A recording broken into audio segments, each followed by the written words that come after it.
Price the Lord. കർത്താവിന്റെ അതിപരിശുദ്ധമായ നാമം വാഴ്ത്തപ്പെടുമാറാകട്ടെ. ഈ മനോഹരമേറിയ സന്ധ്യാസമയത്തിനായിട്ട് ഞാൻ കർത്താവിന് സ്തോത്രം ചെയ്യുന്നു. നമുക്കൊരു പ്രാവശ്യം കൂടി വചനദീപ്തി സാക്ഷി കൂടാരത്തിലേക്ക് കടന്നു വരുവാൻ വലിയവനായ ദൈവം നമ്മുടെ ജീവിതത്തിൽ ഒരുക്കി തന്ന നല്ല സാവകാശത്തെ ഓർത്ത് ഞാൻ സ്തോത്രം ചെയ്യുന്നു.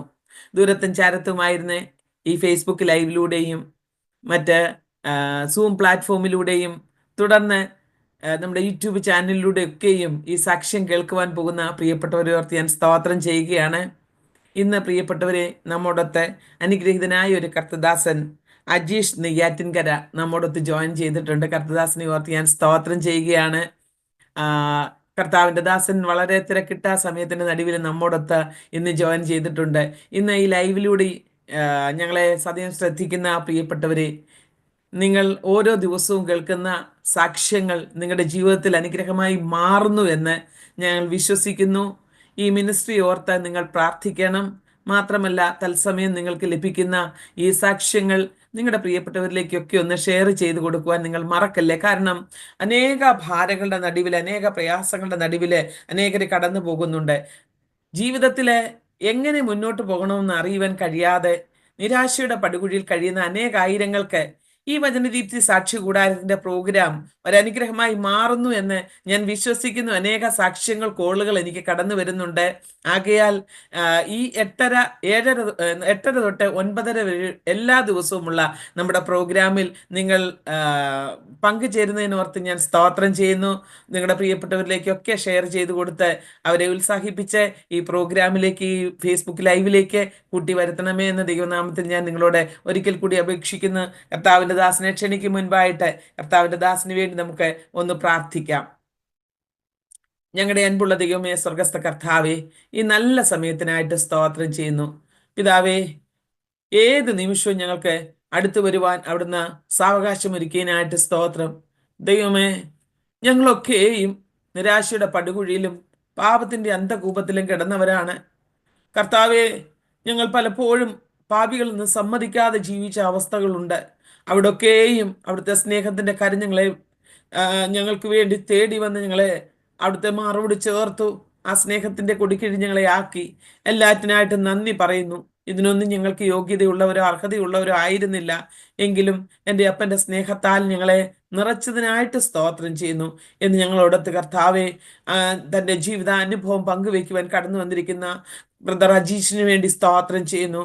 കർത്താവിൻ്റെ ദാസനെ കുടുംബമായിട്ട് അനുഗ്രഹിക്കണമേ. അവിടുത്തെ നാമത്തിൻ്റെ മഹിമയ്ക്ക് വേണ്ടി അതിശക്തമായി കരങ്ങളിൽ വഹിക്കണമേ കർത്താവെ. അനേക ചെറുപ്പക്കാർക്ക് തൻ്റെ സാക്ഷ്യം ഒരനുഗ്രഹമായി മാറുവാൻ താവേ, ഭാരത്തോടെ, വേദനയോടെ, അതെ, എന്ത് ചെയ്യണം, എങ്ങനെ ചെയ്യണം, കൺഫ്യൂഷനുകളായിരിക്കുന്ന അനേകരുണ്ട്. ഏതാണ് സത്യം, ഏതാണ് മിഥ്യ എന്നറിയാൻ കഴിയാതെ ഭാരപ്പെടുന്നവരുണ്ട്, കൺഫ്യൂഷനിലായിരിക്കുന്നവരുണ്ട്. അവർക്കൊക്കെ തൻ്റെ ദാസന്റെ സാക്ഷ്യം അനുഗ്രഹമായി മാറുവാൻ ഏൽപ്പിച്ചു തരുന്ന കർത്താവേ, അങ്ങയുടെ മഹത്വം വെളിപ്പെടുത്തണം. ഞങ്ങളുടെ സിസ്റ്റം, നെറ്റ്വർക്ക് എല്ലാം ഒരുപോലെ ഒരു തടസ്സവും കൂടാതെ ആയിരിക്കാൻ ദൈവം ഇടയാക്കണമേ എന്ന് ഞങ്ങൾ പ്രാർത്ഥിക്കുന്നു കർത്താവെ. ഞങ്ങളുടെ പ്രേക്ഷകർക്ക് വേണ്ടി സ്തോത്രം ചെയ്യുന്നു. ദൈവം എല്ലാവരെയും അനുഗ്രഹിച്ചാട്ടെ. എല്ലാ നന്മകളാൽ നിറയ്ക്കണം. പ്രാർത്ഥനയും യാചനയും കേട്ടതിനായിട്ട് സ്തുതിക്കുന്നു. സകലമാനവും മഹത്വവും അവിടുന്നെടുക്കും. യേശു ക്രിസ്തുവിൻ ധന്യനാമത്തിൽ ചോദിക്കുന്ന പ്രാർത്ഥന ദയോടെ കേൾക്കണമേ സ്വർഗസ്ഥ നല്ല പിതാവേ. Amen, amen. Praise the lord. കർത്താവിൻ്റെ ദാസൻ അജീഷ് നെയ്യാറ്റിൻകര ഇന്ന് നമ്മോടൊത്ത് ജോയിൻ ചെയ്തെന്ന് ഞാൻ പറഞ്ഞല്ലോ. കർത്തദാസനെ വളരെ സ്നേഹത്തോടും ആദരവോടും കൂടി വചനദീപ്തി സാക്ഷി കൂടാരത്തിലേക്ക് ഞങ്ങൾ ഹാർദവമായിട്ട് സ്വാഗതം ചെയ്യുന്നു. കർത്താവിൻ്റെ ദാസൻ നെയ്യാറ്റിൻകരയിൽ നിന്നാണ് ജോയിൻ ചെയ്തിരിക്കുന്നത് ഞാൻ പറഞ്ഞു. എങ്കിലും തൻ്റെ ഭവനത്തിലെ ആരൊക്കെയുണ്ട് എന്നും തൻ്റെ ജീവിതത്തിൻ്റെ അന്തരീക്ഷങ്ങൾ, തൻ്റെ ബാല്യകാല സ്മരണകൾ ഒക്കെ ഒന്ന് ഓർത്തെടുത്തുകൊണ്ട് നമ്മുടെ പ്രേക്ഷകരോട് ഒന്ന് പരിചയപ്പെടുത്തിയതിന് ശേഷം കർത്താവിനെ കണ്ടെത്തുവാനുണ്ടായ മുഖാന്തരങ്ങളെയൊക്കെ നമ്മുടെ പ്രേക്ഷകരുടെ ജീവിതത്തിൻ്റെ അനുഗ്രഹത്തിനായിട്ട് കർത്തദാസൻ ഷെയർ ചെയ്യുവാൻ കർത്താവിൻ്റെ ദാസനെ ആത്മാർത്ഥതയോടെ ക്ഷണിക്കുന്നു.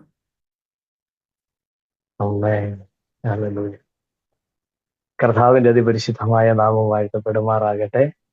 പ്രത്യേകിച്ചും ഈ വചനദീപ്തി സാക്ഷ്യകൂടാരം പ്രോഗ്രാമിൽ സ്നേഹവും ബഹുമാനമുള്ള ആന്റി ബീന തോമസ് അവരോടൊപ്പമായിരുന്നു കർത്താവിന്റെ മാറ്റമില്ലാത്ത മഹിമ കണ്ട സാക്ഷിയായിട്ട് നിൽപ്പാൻ ഈ ഓൺലൈൻ പ്ലാറ്റ്ഫോമിലൂടെയും സൂമിലൂടെയും ഫേസ്ബുക്കിലൂടെയൊക്കെ എന്നെ കാണുന്ന എല്ലാവരോടുള്ള സ്നേഹത്തെയും സന്തോഷത്തെയും ഒക്കെ ഞാൻ അറിയിക്കുകയാണ്. വലിയവനായ ദൈവത്തിന് ഞാൻ പിന്നെയും മഹത്വം കൊടുക്കുന്നു. കർത്താവ് എന്നെ ബലപ്പെടുത്തിയതിനെ ഓർത്ത് ഞാൻ എൻ്റെ ദൈവത്തെ സ്തുതിക്കുന്നു. ഇങ്ങനെയൊക്കെ വന്നിരിപ്പാനും ഇങ്ങനെയൊക്കെ പറയാൻ ഒരു യോഗ്യത ഇല്ലാത്തവനാണ്. എങ്കിലും യോഗ്യതകളെ കണക്കിടാതെ നിർത്തുന്ന ഒരു ദൈവത്തെയാണല്ലോ നമ്മൾ ആരാധിക്കുന്നത്. വീണ്ടും ഈ സന്ധ്യാസമയം ആ കർത്താവിനെ ഞാൻ സ്തുതിക്കുന്നു, ദൈവത്തിന് ഞാൻ മഹത്വം കൊടുക്കുന്നു. എൻ്റെ പേര് അജീഷ്, ആന്റി ഇവിടെ പറഞ്ഞായിരുന്നു. എൻ്റെ സ്ഥലം നെയ്യാറ്റിൻകരയാണ്. എൻ്റെ ഭവനത്തിൽ അച്ഛനുണ്ട്, അമ്മയുണ്ട്, എനിക്കൊരു ജ്യേഷ്ഠ സഹോദരനുണ്ട്. ഇപ്പോൾ ഞാൻ കുടുംബമായി. വൈഫിന്റെ പേര് ദീപ്തി എന്നാണ്. കുഞ്ഞുങ്ങളുടെ പേര് മൂത്ത മോള് ഫെബിയ, രണ്ടാമത്തെ ആള് മകനാണ്, അവന്റെ പേര് ഫെബിൻ എന്നാണ്. വളരെ അനുഗ്രഹീതമായി കർത്താവ് നമ്മളെ ജീവിതത്തെ നടത്തുന്നു. ഞാൻ രക്ഷയിലേക്ക് വന്നിട്ട് ഒരു 9 വർഷം, 10ാമത്തെ വർഷത്തിലേക്ക് നടക്കുന്നതേ ഉള്ളൂ. 9 വർഷമേ ആയിട്ടുള്ളൂ. ഒരുപക്ഷെ ഈ സാക്ഷി ഞാൻ പറഞ്ഞ് ആരംഭിക്കുന്നതിന് മുൻപ്, എൻ്റെ ജീവിതാനുഭവങ്ങൾ പറഞ്ഞ് ആരംഭിക്കുന്നതിന് മുൻപ് ഞാൻ ഒരു കാര്യം എവിടെയും എല്ലായിടത്തും ഞാൻ പറയുന്നതാണ്. എൻ്റെ ജീവിതത്തിലെ പച്ചയായ അനുഭവങ്ങളാണ് ഞാൻ പറയുന്നത്. പ്രത്യേകിച്ച് ഞാൻ ഈ സാക്ഷ്യം പറയുമ്പോൾ ഇതൊരു സംഘടനയോ ഒരു ഡിനോമിനേഷനെയോ അല്ലെങ്കിൽ വ്യക്തിപരമായി ആരെയെങ്കിലും ഒക്കെ വിമർശിക്കാനോ അല്ലെങ്കിൽ ആർക്കെങ്കിലും അങ്ങനെ ഒരു ബുദ്ധിമുട്ടുണ്ടാകാനോ വേണ്ടിയിട്ടല്ല. എൻ്റെ ജീവിതത്തിലുണ്ടായ അനുഭവങ്ങൾ, ഞാനായ സാഹചര്യങ്ങളൊക്കെയാണ് ഞാൻ പറയുന്നത്. ഇതിന് എന്ത് തന്നെ ഉത്തരവാദിത്വം ഉണ്ടെങ്കിലും അത് പ്രത്യേകിച്ച് ഇത് നടത്തുന്ന ആൾക്കാർക്കല്ല, ഇത് പറയുന്ന എനിക്കാണ്. അതുകൊണ്ടാണ് ഞാൻ എൻ്റെ സ്ഥലമൊക്കെ വളരെ വ്യക്തമായിട്ട് പറയുന്നത്. നെയ്യാറ്റിൻകര താലൂക്കിൽ പെരുമ്പഴുതൂർ വില്ലേജിലാണ് എൻ്റെ സ്ഥലം. ഒരുപക്ഷെ ഞാൻ ഈ സാക്ഷ്യം പറയുമ്പോൾ ഇങ്ങനെയൊക്കെ നടക്കുവോ എന്നൊക്കെ ചുമ്മാ പറയുന്ന ഒത്തിരി കാര്യങ്ങളൊക്കെ ഇപ്പൊ നടക്കുന്നുണ്ട്. അതുകൊണ്ട് ഞാൻ എവിടെയൊക്കെ സാക്ഷ്യം പറഞ്ഞാലും കേരളത്തിന്റെ അങ്ങോളം ഇങ്ങോളം ഒക്കെ പരസ്യയോഗമായിട്ടും ശുശ്രൂഷയായിട്ടൊക്കെ പോകുമ്പോൾ അവിടെയൊക്കെ ഞാൻ സാക്ഷ്യം പറയുമ്പോൾ വ്യക്തമായിട്ടും എൻ്റെ അഡ്രസ്സ് പറഞ്ഞു കൊടുക്കും. കാരണം സംശയമുള്ളവർ വന്ന് അന്വേഷിച്ചാൽ എൻ്റെ ദേശത്തിൽ ഇങ്ങനെയൊക്കെ സംഭവിച്ചോ എന്നൊക്കെ ദേശക്കാർ പറയുവാനിടയായി തീരും. അതിനു വേണ്ടിയിട്ടാണ്. അപ്പോൾ ഒത്തിരി മുഖവരകളൊന്നും ഞാൻ പറയുന്നില്ല. ഞാൻ പിന്നെയും പറയുന്നു, ഒരു ഡിനോമിനേഷനെയും തകർക്കാനോ ആരെയും അധിക്ഷേപിക്കാനോ ഒന്നുമല്ല ഞാൻ പറയുന്നത്. എൻ്റെ ജീവിതത്തിന്റെ അനുഭവം. ആമേൻ, ഹല്ലേലൂയ. അത് ദൈവനാമ മഹത്വത്തിന് വേണ്ടിയിട്ട് ഞാൻ പറയുകയാണ്. കർത്താവ് എല്ലാവരെയും അനുഗ്രഹിക്കട്ടെ. വളരെ ഒരു സാധാരണ കുടുംബത്തിലാണ് ഞാൻ ജനിച്ചു വളർത്തപ്പെട്ടെ. കർത്താവിന്റെ വലിയ കൃപയാൽ ഞാൻ ജനിച്ചു വളർത്തപ്പെട്ട നാൾ മുതൽ ഒരു പാരമ്പര്യ CSI കാരനായിട്ടാണ് ഞാൻ ജീവിക്കുവാനും വളരുവാനും ഒക്കെ ഇടയായി തീർന്നത്. എന്റെ വിദ്യാഭ്യാസ യോഗ്യതകളൊക്കെ പറഞ്ഞാൽ ഞാൻ +2 വരെയൊക്കെ പോയി. അത് വളരെ രസകരമാണ്. +2 വരെ പോയെന്ന് പറഞ്ഞാൽ പിന്നീട് അങ്ങോട്ട് പഠിത്തം നിർത്തിയതാണ്. മുന്നോട്ട് പോയിട്ടില്ല. കാരണം 10ാം ക്ലാസ് 2 വർഷം എഴുതി, പിന്നെ 2ാമത്തെ വർഷം ദൈവത്തിന്റെ കൃപയാൽ ജയിച്ചു. ഭയങ്കര ഉഴപ്പായിരുന്നു പഠിക്കുന്ന കാലഘട്ടത്തിലൊക്കെ. +2 ഫിസിക്സ് ആയിരുന്നു ഏറ്റവും എളുപ്പമുള്ള വിഷയം. അതുകൊണ്ട് 6 വർഷം ഞാൻ ഫിസിക്സ് എഴുതി. പക്ഷേ 6ാമത്തെ വർഷം 8ാമത്തെ പ്രാവശ്യം, 6 വർഷം 8 പ്രാവശ്യം എഴുതി. പക്ഷെ 8ാം പ്രാവശ്യം ജയിച്ചു. അപ്പോൾ മനസ്സിലായി പിന്നെ ഇനി മുന്നോട്ട് പോയിട്ട് കഥയില്ല. പിന്നെ അതുകൊണ്ട് നമ്മൾ സാധാരണ നാട്ടിൻപുറത്തൊക്കെ ചെയ്യുന്നത് പോലെ നേരെ മേസ്തിരി പണിയിലോട്ട് ഇറങ്ങി. പഠിക്കുന്ന കാലത്തെ മേസ്തിരി പണിക്കൊക്കെ പോകാറുണ്ട്. അപ്പം കൂലിവേലയാണ്, അമ്മയും കൂലിവേലയാണ്. ചുള്ളയിലൊക്കെ പോയി കല്ലൊക്കെ ചുമന്നാണ് എന്നെ എൻ്റെ ജ്യേഷ്ഠനെയൊക്കെ വളർത്തിയത്. എങ്കിലും ആ കാലഘട്ടത്തിലൊക്കെ വളരുമ്പോൾ എൻ്റെ അമ്മയ്ക്ക് ഒരു നല്ല സ്വഭാവം ഉണ്ടായിരുന്നു. എല്ലാ ദിവസവും വൈകുന്നേരം എന്നെ എൻ്റെ ജ്യേഷ്ഠനെ പിടിച്ചിരുത്തി പ്രാർത്ഥിക്കുന്ന ഒരു സ്വഭാവം ഉണ്ടായിരുന്നു. അന്ന് നമ്മൾ വാടക വീട്ടിലാണ്, ചെമ്പരത്തിവിള എന്ന് പറയുന്ന ഒരു ദേശത്ത്, നെയ്യാറ്റിൻകരയിൽ ചെമ്പരത്തിവിള എന്ന് പറയുന്നത്. ഞാൻ ഈ സ്ഥലങ്ങളൊക്കെ പറയുന്നത് ഈ കേൾക്കുന്ന ആൾക്കാർ ഈ സ്ഥലങ്ങളൊക്കെ ഒന്ന് അറിഞ്ഞിരിക്കണം. കാരണം എന്തെങ്കിലും ഡൗട്ട് ഉണ്ടെങ്കിൽ ചുമ്മാണ്ട് ഒരാൾ ഇങ്ങനെ വന്നിരുന്ന് പറയുന്നതൊക്കെ ശരിയാണോ എന്നൊക്കെ ഉണ്ടെങ്കിൽ ഈ സ്ഥലങ്ങളിലൊക്കെ നിങ്ങൾ ഇപ്പൊ എല്ലാ സംവിധാനങ്ങളും ഉണ്ടല്ലോ, ഗൂഗിളിലൊക്കെ സെർച്ച് ചെയ്താൽ ഈ സ്ഥലങ്ങളൊക്കെ കിട്ടും. അതിനു വേണ്ടിയിട്ടാണ് ഞാൻ ഈ സ്ഥലങ്ങൾ, അവിടെ വാടകയ്ക്ക് താമസിക്കുന്ന കാലത്ത് തന്നെ വളരെ ബുദ്ധിമുട്ടുള്ള ഒരു കാലഘട്ടമാണ്. പക്ഷെ ആ കാലഘട്ടത്തിൽ അമ്മ എല്ലാ ദിവസവും വൈകുന്നേരം രാത്രിയാകുമ്പോൾ എന്നെ എൻ്റെ ജ്യേഷ്ഠനെ വിളിച്ചിരുത്തി. അപ്പൻ ഒരു പക്ഷെ വീട്ടിൽ കാണത്തില്ല, ചിലപ്പോൾ പുറത്തായിരിക്കാം, അല്ലെങ്കിൽ ജോലിക്ക് പോയിരിക്കായിരിക്കാം. അച്ഛൻ അത്രത്തോളം വിശ്വാസത്തിൽ ഉണ്ടായിരുന്ന ഒരാളല്ല. പക്ഷേ അമ്മ എന്നെയും എൻ്റെ ജ്യേഷ്ഠനെയും വിളിച്ചിരുത്തി പ്രാർത്ഥിക്കുമായിരുന്നു എല്ലാ ദിവസവും സന്ധ്യാപ്രാർത്ഥന. പക്ഷെ പ്രാർത്ഥിക്കുന്ന സമയത്തൊക്കെ ഞാനും ചേട്ടനും അടി കൂടും. ഇപ്പോഴത്തെ പിള്ളേരെ പോലെ തന്നെയാണ്, ഒരു മാറ്റവും ഇല്ല. അടിയൊക്കെ കൂടി പ്രാർത്ഥന കഴിയുമ്പോൾ നമ്മൾ രണ്ടുപേരും പിണങ്ങും. പക്ഷെ അമ്മ ആ കാലഘട്ടത്തിലൊക്കെ കണ്ണുനീരോടുകൂടെ പ്രാർത്ഥിക്കുമായിരുന്നു. ഈ അമ്മ എന്തിനാ ഇങ്ങനെ കരഞ്ഞ് പ്രാർത്ഥിക്കുന്നതെന്നൊക്കെ അന്നൊക്കെ ഞാൻ ചിന്തിച്ചിട്ടുണ്ട്. പക്ഷെ യാഥാർത്ഥ്യത്തിൽ അമ്മയുടെ കണ്ണുനീരോടുകൂടെ പ്രാർത്ഥനയാണ് ഇന്ന് ഇവിടെ എന്നെ ജീവനോടെ ഇരുത്തിയിരിക്കുന്നതെന്ന് ഞാൻ വിശ്വസിക്കുകയാണ്.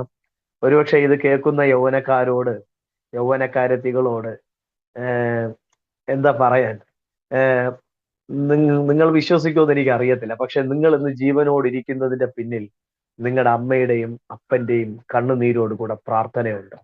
പ്രാർത്ഥിക്കുന്ന ഒരു വ്യക്തി നിങ്ങളുടെ കുടുംബത്തിനകത്തുണ്ടെങ്കിൽ നിങ്ങളുടെ കുടുംബം തകരത്തില്ല. അതിന് ഞാനൊരു ഭയങ്കര സാക്ഷിയാണ്. എന്റെ കുടുംബം ഒരു ഭയങ്കര സാക്ഷിയാണ്. പക്ഷെ പുറമേ നിന്ന് നോക്കുമ്പോൾ സമ്പത്ത് കാണത്തില്ല, വലിയ കാറ് കാണത്തില്ല, വാഹനങ്ങൾ കാണത്തില്ല, വലിയ വീട് കാണത്തില്ല, ചിലപ്പോൾ നല്ല നല്ല ഡ്രസ്സുകൾ കാണത്തില്ല. പക്ഷെ ഇന്ന് രാത്രി ഞാൻ പറയാം, നിനക്ക് സമാധാനം ഉണ്ടാകും, സന്തോഷം ഉണ്ടാകും, ഒരു പ്രത്യാശ ഉണ്ടാകും. കരയുന്ന ഒരു വ്യക്തി, പ്രാർത്ഥിക്കുന്ന ഒരു വ്യക്തി, ദൈവത്തിൽ പ്രത്യാശ വെക്കുന്ന ഒരു വ്യക്തി ഭവനത്തിലുണ്ടെങ്കിൽ അതൊരു അനുഗ്രഹമാണ്. എന്റെ കുട്ടിക്കാലത്തിലെ അനവധി കാര്യങ്ങളുണ്ട് പറഞ്ഞാൽ. എന്റെ യഥാർത്ഥ സാക്ഷ്യത്തിലേക്ക് എനിക്ക് വരാൻ പറ്റത്തില്ല. അങ്ങനെയാണ് ഞാൻ വളർന്നു വന്നത്. സഭയുമായിട്ടൊക്കെ നല്ല ബന്ധമായിരുന്നു. സഭയിൽ എല്ലാ കാര്യങ്ങൾക്കും ആക്റ്റീവായിരുന്നു. മലഞ്ചാടി CSI സഭയാണ് എന്റെ പാരമ്പര്യ, എന്റെ ആദ്യ മാതൃസഭ എന്ന് വേണമെങ്കിൽ എനിക്ക് പറയാം. വളരെ അനുഗ്രഹിക്കപ്പെട്ട ഒരു സഭ, അനുഗ്രഹിക്കപ്പെട്ട ശുശ്രൂഷകന്മാർ അവിടെ അതാത് കാലങ്ങളിൽ വന്നുപോയി. അവിടെ വെച്ചാണ് ഞാൻ വചനം പഠിക്കുന്നതും ദൈവത്തെ കൂടുതലായി അറിയുന്നതും ബൈബിൾ വായിക്കുന്നതും പ്രാർത്ഥന പഠിക്കുന്നതും ഒക്കെ. എന്റെ അടിസ്ഥാനം എന്ന് പറയുന്നത് അവിടെയാണ്. വന്ന വഴി മറക്കാൻ പാടില്ലല്ലോ. ഹല്ലേലൂയ. അപ്പോ അവിടെ വെച്ചൊക്കെ ഞാനും പ്രാർത്ഥിക്കാൻ തുടങ്ങി. എന്ന് വെച്ച് ഞാൻ വലിയ മാന്യനും നല്ല സ്വഭാവമുള്ള മനുഷ്യനൊന്നും ആയിരുന്നില്ല. ഒരു യൗവനകാലത്തിലോട്ട് വന്നപ്പോൾ ഒരു യൗവനക്കാരന്റെ ജീവിതത്തിൽ എന്തെല്ലാം പാവങ്ങൾ വെളിപ്പെടാമോ ആ പാവങ്ങളിലൊക്കെ എന്റെ ജീവിതവുമായി പോകുവാൻ ഇടയായി തീർന്നു. വളരെ കാലഘട്ടങ്ങൾ മുൻപോട്ട് പോയ സമയത്ത് കർത്താവിന്റെ വലിയ കൃപ, ഞാൻ പറഞ്ഞതുപോലെ പ്രാർത്ഥന നമ്മളോട് കൂടെ ഉണ്ടായിരുന്നത് കൊണ്ട് ഒരിടത്തും പട്ടുപോകാൻ എൻ്റെ ദൈവം അനുവദിച്ചില്ല എന്ന് തന്നെ പറയുവാൻ ഇടയായി തീരും.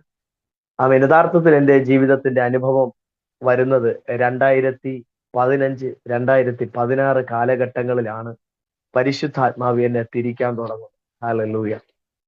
പ്രത്യേകിച്ചും 2015 വർഷം, 2015 എൻ്റെ അമ്മ എൻ്റെ ഭവനത്തിന് തൊട്ടടുത്തുള്ള ഒരു നമ്മുടെ പാരമ്പര്യ സഭ വിട്ടിട്ട് ഒരു ആത്മീക കൂട്ടായ്മ, ചർച്ച് ഓഫ് എൽ ഏലിയോൺ എന്ന ദൈവസഭ തൊഴുക്കലിൽ സ്ഥിതി ചെയ്യുന്ന കർത്താവിന്റെ അഭിഷിക്തൻ പാസ്റ്റർ സാബുലാൽ അവറുകൾ നടത്തുന്ന ചർച്ച് ഓഫ് എൽ ഏലിയോൺ എന്ന ദൈവസഭയിലേക്ക് എൻ്റെ അമ്മ കടന്നു വരുവാൻ ഇടയായി തീർന്നു. അമ്മ വന്നത് ഒരു വിഷയവുമായിട്ടാണ്. എൻ്റെ ജ്യേഷ്ഠൻ വിവാഹം കഴിഞ്ഞിട്ട് അന്ന് 5 വർഷമാകുന്നു, അവർക്ക് തലമുറകളില്ല. അപ്പോ ചെന്നൈയിൽ നിന്നാണ് വിവാഹം കഴിച്ചത്. അപ്പൊ ചെന്നൈയിലെ വിദഗ്ധമായ ഡോക്ടേഴ്സും 3 ഹോസ്പിറ്റലിലും ഒക്കെ പറഞ്ഞു തലമുറ കിട്ടാൻ വളരെ ബുദ്ധിമുട്ടാണ്. അതിന്റെ ചികിത്സയിലൊക്കെ ആയിരുന്നു. പക്ഷേ ഈ സഭയിൽ പോയി ഒരു വെള്ളിയാഴ്ച ആദ്യമായിട്ട് അമ്മ എൻ്റെ അടുത്തുള്ള ഒരു ആന്റി പറഞ്ഞിട്ട് എൻ്റെ ചേട്ടത്തിയും അമ്മയുമായിട്ട് അവിടെ പോകുവാൻ ഇടയായി തീർന്നു. ആ കാലഘട്ടത്തിലേക്ക് എനിക്ക് പെന്തക്കോസ് കൂട്ടായ്മയും ആത്മീയ കൂട്ടായ്മയൊന്നും വലിയ ഇഷ്ടമില്ലായിരുന്നു. ആ സമയത്താണ് അമ്മ എൻ്റെ ചേട്ടത്തിയെ വിളിച്ചോണ്ട് പോകുന്ന ഒരു വിടുതൽ ലഭിക്കാൻ വേണ്ടിയിട്ട്. അപ്പൊ അവിടെ പോയി ആ വെള്ളിയാഴ്ച ആ കർത്താവിന്റെ അഭിഷിക്തൻ ഇവർ ചെന്ന് കാര്യം പറയുന്നതിന് മുമ്പേ അവിടെ ആരാധന തുടങ്ങി. ആരാധന നടക്കുന്നതിന്റെ ഇടയിൽ കർത്താവിന്റെ അഭിഷിക്തൻ ഇറങ്ങി വന്ന് ആദ്യമായിട്ട് കണ്ട എൻ്റെ ചേട്ടത്തിയുടെ തലയെ കൈവച്ചിട്ട് പറഞ്ഞു, നിന്റെ ഉദരത്തിന്റെ ബന്ധനം അഴിയുന്നു എന്ന് പറഞ്ഞു. ആ ദിവസം, ആ മാസം എൻ്റെ ചേട്ടത്തി പ്രഗ്നന്റ് ആകുവാൻ ഇടയായി തീർന്നു. ഇന്ന് എൻ്റെ ജ്യേഷ്ഠന് 2 തലമുറകളെ കർത്താവ് കൊടുത്തു. അപ്പോ ഈ അത്ഭുതം കണ്ട അമ്മ ആ സഭയിൽ അങ്ങ് ഉറച്ചു, പാരമ്പര്യ സഭ വിട്ടു. അപ്പൊ ഞാൻ എൻ്റെ അമ്മയെ ഒത്തിരി കുറ്റമൊക്കെ പറഞ്ഞു. ഞാൻ എൻ്റെ അമ്മയെ ഒത്തിരി കളിയാക്കി, വേദനിപ്പിക്കുന്ന ഒത്തിരി വാക്കുകൾ പറഞ്ഞു. ഇവിടത്തെ യേശു യേശു അല്ലേ, ഇവിടത്തെ ദൈവം ദൈവം അല്ലേ, ഇവിടത്തെ ആരാധന ആരാധന അല്ലേ, അമ്മയ്ക്കിത് ശരിയല്ല. എങ്കിലും അമ്മ പോകുന്നെങ്കിൽ പോട്ടെ എന്ന് പറഞ്ഞ് ഞായറാഴ്ചകളിൽ അമ്മ അങ്ങോട്ട് പോകാൻ തുടങ്ങി. അങ്ങനെ ഒരു 6 മാസം മുൻപോട്ട് പോയി. ഈ സംഭവം നടക്കുന്നത് 2015 കാലഘട്ടങ്ങളിലാണ് ഈ സംഭവം നടക്കുന്നത്. അങ്ങനെ 2015 അവസാനങ്ങളിലാണ് ഈ സംഭവം നടക്കുന്നത്. അപ്പൊ അങ്ങനെ എൻ്റെ ജീവിതം മുൻപോട്ട് പോകുവാൻ ഇടയായി തീർന്നു. ഈ 2015 എൻ്റെ ജീവിതത്തിനകത്ത് 5 ആക്സിഡന്റുകൾ സംഭവിക്കുവാൻ ഇടയായി തീർന്നു. ഞാൻ നല്ല രീതിക്ക് മേസ്തിരി പണിയൊക്കെ പഠിച്ചു, നല്ലൊരു മേസ്തിരിയൊക്കെ ആയി. പല സ്ഥലങ്ങളിൽ ഉപജനമാർഗത്തിനൊക്കെ പോകുവാനൊക്കെ ഇടയായി തീർന്നു. പക്ഷെ 2 ഹെവി ആക്സിഡന്റുകൾ, ഒന്ന് നമ്മുടെ നെയ്യാറ്റിൻകരയിൽ തൊട്ട് തിരുവനന്തപുരം പോകുന്ന ബാലരാമപുരം ജംഗ്ഷനിൽ വെച്ച് ഒരു ആക്സിഡന്റും, 2 കരമന പണി കഴിഞ്ഞ് വരുന്ന ഒരു സമയത്ത് കരമന ജംഗ്ഷനിൽ വെച്ചിട്ട് സിഗ്നൽ കഴിഞ്ഞ സമയത്ത് ഒരു ആക്സിഡന്റ് സംഭവിച്ചു. പക്ഷേ ആ 2 ആക്സിഡന്റിൽ ഞാൻ മരണപ്പെട്ടു പോകേണ്ടതായിരുന്നു. പക്ഷെ ഒരു പോറൽ പോലും ഏൽക്കാതെ പരിശുദ്ധാത്മാവിനെ കരുതുവാൻ ഇടയായി തീർന്നു. ഇത് സംഭവിക്കാൻ വലിയൊരു കാരണം, അതിപ്പോൾ എനിക്കത് പറയാൻ പറ്റില്ല, അന്ന് എനിക്കിതൊന്നും അറിയത്തില്ല. എന്നോടൊരു കർത്താവിന്റെ അഭിഷിക്തൻ ഈ 2015 കാലഘട്ടങ്ങളുടെ അവസാനത്തിൽ എന്നോട് വന്ന് പറഞ്ഞു, എന്റെ ഭവനത്തിനടുത്തുള്ള ഒരു സഹോദരനാണ്, എന്നോട് വന്ന് താൻ രക്ഷിക്കപ്പെട്ടു, നമ്മുടെ സഭയിൽ ഉണ്ടായിരുന്ന ആളാണ്. അപ്പൊ താൻ വന്ന് പറഞ്ഞു, അജീഷ, നിന്റെ ഈ പാട്ടും പ്രാർത്ഥനയും ഇതൊക്കെ കൊള്ളാം. ഞാൻ CSA സഭയിലായിരിക്കുമ്പോഴും CAF പ്രസംഗിക്കും, പാട്ട് പാടും, സഭയിലെ എല്ലാ കാര്യങ്ങൾക്കും ആക്റ്റീവാണ്, എല്ലാവരുടെയും മുൻപിൽ നല്ല പിള്ളയാണ്. പക്ഷെ പള്ളിയിൽ നിന്ന് വെളിയിറങ്ങിയ മഹാ തെറ്റയായിരുന്നു എന്ന് വേണമെങ്കിൽ പറയാം. അപ്പൊ അത് ഉപയോഗിച്ചുകൊണ്ട് എന്നോട് ക്ഷമിക്കണം. എന്ന് വെച്ചാൽ വളരെ വാ തുറന്നാൽ, മേസ്തിരി പണിക്കൊക്കെ പോകുമ്പോൾ വാ തുറന്നാൽ നല്ലതായ ഒരു ഭാഷയും വായിന്ന് വരത്തില്ല. അസഭ്യം മാത്രമേ വരത്തുള്ളൂ. സഭയിൽ വരുമ്പോൾ മാത്രമേ അസഭ്യം പറയാതുള്ളൂ. ആരേലും എന്നേലും എന്തേലും പറഞ്ഞാൽ ഞാൻ പറയും, വെളിയിറങ്ങട്ടെ, നിനക്ക് കാണിച്ചു തരാം. അങ്ങനെ അത്രത്തോളം പറയാൻ നല്ലൊരു ജീവിതമല്ല ഞാൻ ജീവിച്ചിരുന്നത്. പക്ഷെ ആ സാഹചര്യത്തിലാണ് കർത്താവിന്റെ സ്നേഹം എന്നെ തൊട്ടു എന്ന് ഞാൻ വിശ്വസിക്കുന്നത്. എന്നോട് ഈ കർത്താവിന്റെ അഭിഷിക്തൻ വന്ന് പറയുവാൻ ഇടയായിത്തീരുന്നു, നീ രക്ഷിക്കപ്പെടണം, സ്നാനപ്പെടണം എന്നൊക്കെ പറയുവാൻ ഇടയായിത്തീർന്നു. യഥാർത്ഥത്തിൽ താൻ ഇത് വന്ന് പറയുമ്പോൾ എൻ്റെ അമ്മ ഒരു പാരമ്പര്യ സഭയിൽ പോകുന്നുണ്ട്. പക്ഷെ അന്നും ഞാൻ ആ മനുഷ്യനോട് തർക്കിക്കാൻ ഇടയായിത്തീർന്നു. വളരെ വളരെ ശക്തമായി തർക്കിക്കുവാൻ ഇടയായിത്തീർന്നു. ഞാൻ പറഞ്ഞു, സ്നാനം ഒന്നേ ഉള്ളൂ, അതാണ് എന്റെ സഭ എന്നെ പറഞ്ഞ് പഠിപ്പിച്ചിട്ടുള്ളത്. ഒരു സ്നാനേ ഉള്ളൂ, അത് ഒരിക്കലേ പാടുള്ളൂ. 2 സ്നാനം എടുക്കുന്നവരെല്ലാം സാത്താന്റെ മക്കളെന്നും 2 സ്നാനം എടുക്കുന്നവർ അവർ ദൈവത്തിന്റെ മക്കളല്ലെന്നും ഒക്കെയാണ് എന്റെ സഭ എന്നെ പറഞ്ഞ് പഠിപ്പിച്ചത്. അപ്പൊ ഇതെന്റെ ഹൃദയത്തിനകത്ത് ഉറച്ചു കിടക്കുന്ന ഒരു കാര്യമാണ്. അപ്പോൾ ഞാൻ അന്നും ഇതൊക്കെ ഉണ്ടെങ്കിലും അന്നും ബൈബിൾ വായിക്കുന്ന ഒരു സ്വഭാവം എന്റെ ജീവിതത്തിനകത്ത് ഉണ്ടായിരുന്നു. അപ്പോൾ അന്നു മുതൽ ഈ സഹോദരനോട് ഞാൻ ബൈബിളിൽ നിന്ന് തർക്കിക്കാൻ തുടങ്ങി. അന്നു മുതൽ ഞാൻ രാത്രികളിൽ 1 മണി 2 മണി, ഞാൻ രാവിലെ ജോലിക്ക് പോയിട്ട് വന്ന് തർക്കിക്കാൻ വേണ്ടി മാത്രം 1 മണി 2 മണി 3 മണി വരെയൊക്കെ ബൈബിള് വായിച്ചു. ബൈബിള് വായിച്ചിട്ട് അതിനകത്ത് നീ സ്നാനം തെറ്റാണെന്ന് പറഞ്ഞ് ഞാൻ തർക്കിക്കാൻ തുടങ്ങി. സത്യത്തിൽ ആ കർത്താവിന്റെ അഭിഷേകത്തിൽ പല ദിവസങ്ങളിലും എന്റെ മുൻപിൽ നിരാശനായിട്ട് മടങ്ങിയിട്ടുണ്ട്. കാരണം ഞാൻ തർക്കിക്കുന്നത് കൃത്യമായിട്ട് വചനം വെച്ചിട്ടാണ് പറയുന്നത്. ഞാൻ വചനം വെച്ചിട്ടാണ് തർക്കിക്കുന്നത്. തിരിച്ചൊരു മറുപടി പറയാനില്ലാത്ത നിലവാരത്തിൽ ആ കർത്താവിന്റെ അഭിഷേകത്തിനെ ഞാൻ വേദനയോടെ പല ദിവസങ്ങളിലും പറഞ്ഞയക്കുവാനായിട്ട് ഇടയായിത്തീർന്നു. ഒരുപക്ഷെ ഞാൻ ഇതിവിടെ ഇരുന്ന് പറയുമ്പോൾ നിങ്ങൾക്ക് ചിലപ്പോൾ കാണുന്ന പ്രേക്ഷകർക്ക് തോന്നും, കാണുന്നവർക്ക് തോന്നും, ഒരു സാധാരണ CSA സഭയിൽ നിന്ന് ഇങ്ങനെ പെട്ടെന്ന് ഇങ്ങനെ വന്നിട്ട്. ഒരുപക്ഷെ ഞാൻ ഈ 2015 അന്ന് ഞാൻ PSCയിലൊക്കെ എക്സാം എഴുതുമായിരുന്നു. നമ്മളെല്ലാവരും പിള്ളേർ ചെയ്യുന്നത് പോലെ ഒരു ഗവൺമെന്റ് ജോലിയെ കിട്ടണമെന്ന് ഭയങ്കര ആഗ്രഹമായിരുന്നു. അപ്പോ 2015 ഞാൻ എക്സാം എഴുതി ഒന്നിൽ റാങ്ക് ലിസ്റ്റിൽ എന്റെ പേര് വന്നു, ലിസ്റ്റിൽ എന്റെ പേര് വന്നു. അപ്പോൾ നമ്മുടെ ഒരു കോട്ട, അവിടെ ഒരു കാസ്റ്റിന്റെ രീതിക്ക് അത് വരുന്നേ. അപ്പൊ എന്റെ സർട്ടിഫിക്കറ്റ് ഓൾറെഡി ഈ ഹിന്ദു എന്ന എന്റെ സർട്ടിഫിക്കറ്റിനകത്ത് ഉണ്ടായിരുന്നു നേരത്തെ ഉള്ളത്. അപ്പൊ എല്ലാവരും മിക്കവാറും അങ്ങനെയാണ്. പക്ഷെ അന്ന് എനിക്ക് അപ്പോയിന്റ്മെന്റ് ഓർഡർ പോലെ, അതായത് സർട്ടിഫിക്കറ്റ് വെരിഫിക്കേഷൻ കഴിഞ്ഞാൽ ജോലി ഉറപ്പാണ്. അന്ന് ആ ജോലി കിട്ടിയാൽ സ്റ്റാർട്ടിങ്ങിൽ ഏകദേശം 20,000 രൂപ. ഇന്ന് ആ ജോലിയിൽ ഉണ്ടെങ്കിൽ എങ്ങനെയായാലും ഒരു 50 രൂപയ്ക്ക് മുകളിൽ സാലറി ഉണ്ടായിരിക്കണം. ആമേൻ. അപ്പോ അന്ന് ഈ അപ്പോയിന്റ്മെന്റ് ഓർഡർ എനിക്ക് വന്നു. പക്ഷെ എന്റെ സർട്ടിഫിക്കറ്റ് വെരിഫിക്കേഷന് വേണ്ടിയിട്ട് ഞാൻ ഇത് പറയുന്നതിന് ഒരു കാരണമുണ്ട്. ഇതൊക്കെയാണെങ്കിൽ എന്റെ ജീവിതത്തിൽ ഞാൻ അത്ര വലിയ മാന്യനല്ലെങ്കിലും എന്റെ യേശുവിനെ എനിക്ക് ഭയങ്കര ഇഷ്ടമായിരുന്നു.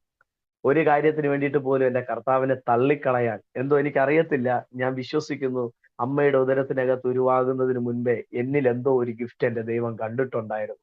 എനിക്ക് കാണാൻ കഴിയാത്തത്, എന്റെ അപ്പനും അമ്മയ്ക്കും കാണാൻ കഴിയാത്തത്, ആർക്കും മനസ്സിലാക്കാൻ കഴിയാത്തത് എന്തോന്ന് ദൈവം കണ്ടിട്ടുണ്ട്. ഒരു മുൻ നിശ്ചയം, ഒരു മുൻ നിയമനം എന്റെ മേൽ എന്റെ ദൈവത്തിനുണ്ടായിരിക്കണം. അപ്പോ ഈ അപ്പോയിന്റ്മെന്റ് ഓർഡർ വന്നു. അപ്പൊ എന്റെ അച്ഛൻ ഇച്ചിരി മദ്യപിക്കുന്ന ആളാണ്. അപ്പോ അച്ഛൻ പറഞ്ഞു, ഇത് നല്ലൊരു അവസരമാണ്. കാരണം അതായത് മലപ്പുറത്തു നിന്നാണ് എനിക്ക് ആ വേക്കൻസി വന്നത്. അവിടെ ആ ഒറ്റ വേക്കൻസി ഉണ്ട്, അത് ഉറപ്പാണ് സർട്ടിഫിക്കറ്റ് വെരിഫിക്കേഷൻ കഴിഞ്ഞാൽ. അപ്പോ ഞാൻ പറയട്ടെ, ഈ പാരമ്പര്യ സഭയിൽ നിൽക്കുന്ന അനവധി പേര് എനിക്കറിയാം. അതായത് ഒരു വീട് കിട്ടാനും, ഇതൊന്നും ഞാൻ പറയുന്നത് തെറ്റായിട്ട് ചിന്തിക്കരുത്, വീട് കിട്ടാനും അല്ലെങ്കിൽ ജോലി കിട്ടാനും മക്കളുടെ വിവാഹത്തിനും ഒക്കെ വേണ്ടിയിട്ട് സ്വന്തം വീട്ടിൽ ആൾത്തറ വരെ കെട്ടിയ ആൾക്കാരെ എനിക്കറിയാം. ഹല്ലേലൂയ. ആമേൻ. പല കാര്യങ്ങൾ, അതായത് യേശു നമ്മൾ പള്ളിയിൽ പോകുന്നില്ല എന്നൊക്കെ പറഞ്ഞ്, പക്ഷെ അന്നൊരു വാക്ക് പറഞ്ഞിരുന്നെങ്കിൽ എല്ലാ കാര്യങ്ങളും ഒരാൾ ചെയ്തു തരാമെന്ന് പറഞ്ഞു. അപ്പൊ അച്ഛൻ പോയി. അന്ന് അന്ന് പകൽക്കാലം ഞാൻ പോവുകയാണ്. അച്ഛൻ ഒരാളെ എല്ലാം ഏർപ്പാടാക്കിയിട്ട് പോയി, നീ അയാളെ പോയി കണ്ടാൽ മതി, വില്ലേജ് ഓഫീസറുടെ അടുത്ത് പോയാൽ മതി, അങ്ങ് തുറന്ന് പറയുകയാണ് ഇതൊക്കെ. പള്ളിയിലൊന്നും പോകുന്നില്ലെന്ന് പറഞ്ഞാൽ അവർ സർട്ടിഫിക്കറ്റ് തരും. ബാക്കി കാര്യങ്ങൾ ആ പുള്ളിക്കാരൻ നോക്കിക്കോളും. പക്ഷെ അന്ന് രാത്രി എനിക്ക് കിടന്നിട്ട് ഉറക്കം വന്നില്ല. അച്ഛൻ രാവിലെ ജോലിക്ക് പോയി. ഞാൻ എഴുന്നേറ്റ് 9 മണിയായപ്പോ ആ സഹോദരൻ ചേട്ടനെ പോയി കണ്ടു. കണ്ടിട്ട് ഞാൻ പറഞ്ഞു, എനിക്ക് അങ്ങനെ ഒരിക്കലും പറയാൻ പറ്റത്തില്ല ഏട്ടാ, എനിക്ക് ജോലി വേണ്ടാന്ന് പറഞ്ഞു. സത്യത്തിൽ അന്നും ഞാൻ സിമന്റ് പണിക്കാരനാണ്. അന്നൊന്ന് കണ്ണടച്ച് പള്ളിയിൽ പോകുന്നില്ലെന്ന് പറഞ്ഞിരുന്നെങ്കിൽ നല്ല ജോലി എനിക്ക് കിട്ടിയേനെ. പക്ഷേ അതൊരു വലിയ കാര്യമായിട്ട് ഞാൻ പറയുന്നില്ല. അതൊരു വലിയ കാര്യമല്ല. ഞാൻ അങ്ങനെ പറഞ്ഞതൊന്നൊരു വലിയ കാര്യമായിട്ട് ഞാൻ പറയുന്നില്ല. പക്ഷേ എങ്കിലും ഞാൻ നിന്ന കാലഘട്ടത്തിൽ കർത്താവുമായിട്ടുള്ള ബന്ധത്തെക്കുറിച്ച് ഞാൻ പറയുകയാണ്. അപ്പോ ഞാൻ പറഞ്ഞു, അപ്പൊ ചേട്ടൻ പറഞ്ഞു, എന്റെ മുഖത്ത് കുറെ നേരം ഇങ്ങനെ നോക്കിക്കൊണ്ട് എന്നെ ഒത്തിരി ഉപദേശിച്ചു. അറിയാലോ എന്തൊക്കെ ഉപദേശിക്കും. ഉപദേശിച്ചു. അതിനുശേഷം എന്നോട് പറഞ്ഞു, നീ വരുന്നില്ലെങ്കിൽ ഇപ്പൊ എനിക്ക് എന്ത് ചെയ്യാൻ പറ്റും, എനിക്ക് പോയിട്ട് ഒന്നും ചെയ്യാൻ പറ്റത്തില്ലെന്ന് പറഞ്ഞു പോയി. അപ്പൊ വൈകുന്നേരം ആയപ്പോ ഞാൻ കഥ പറയണ്ടല്ലോ, അച്ഛൻ വളരെ ഫോമിലാണ് വന്നെന്നെ ഒത്തിരി പറഞ്ഞു, ഒത്തിരി തെറിയും ഒത്തിരി ശകാരവും ഒക്കെ ഉണ്ടായിരുന്നു.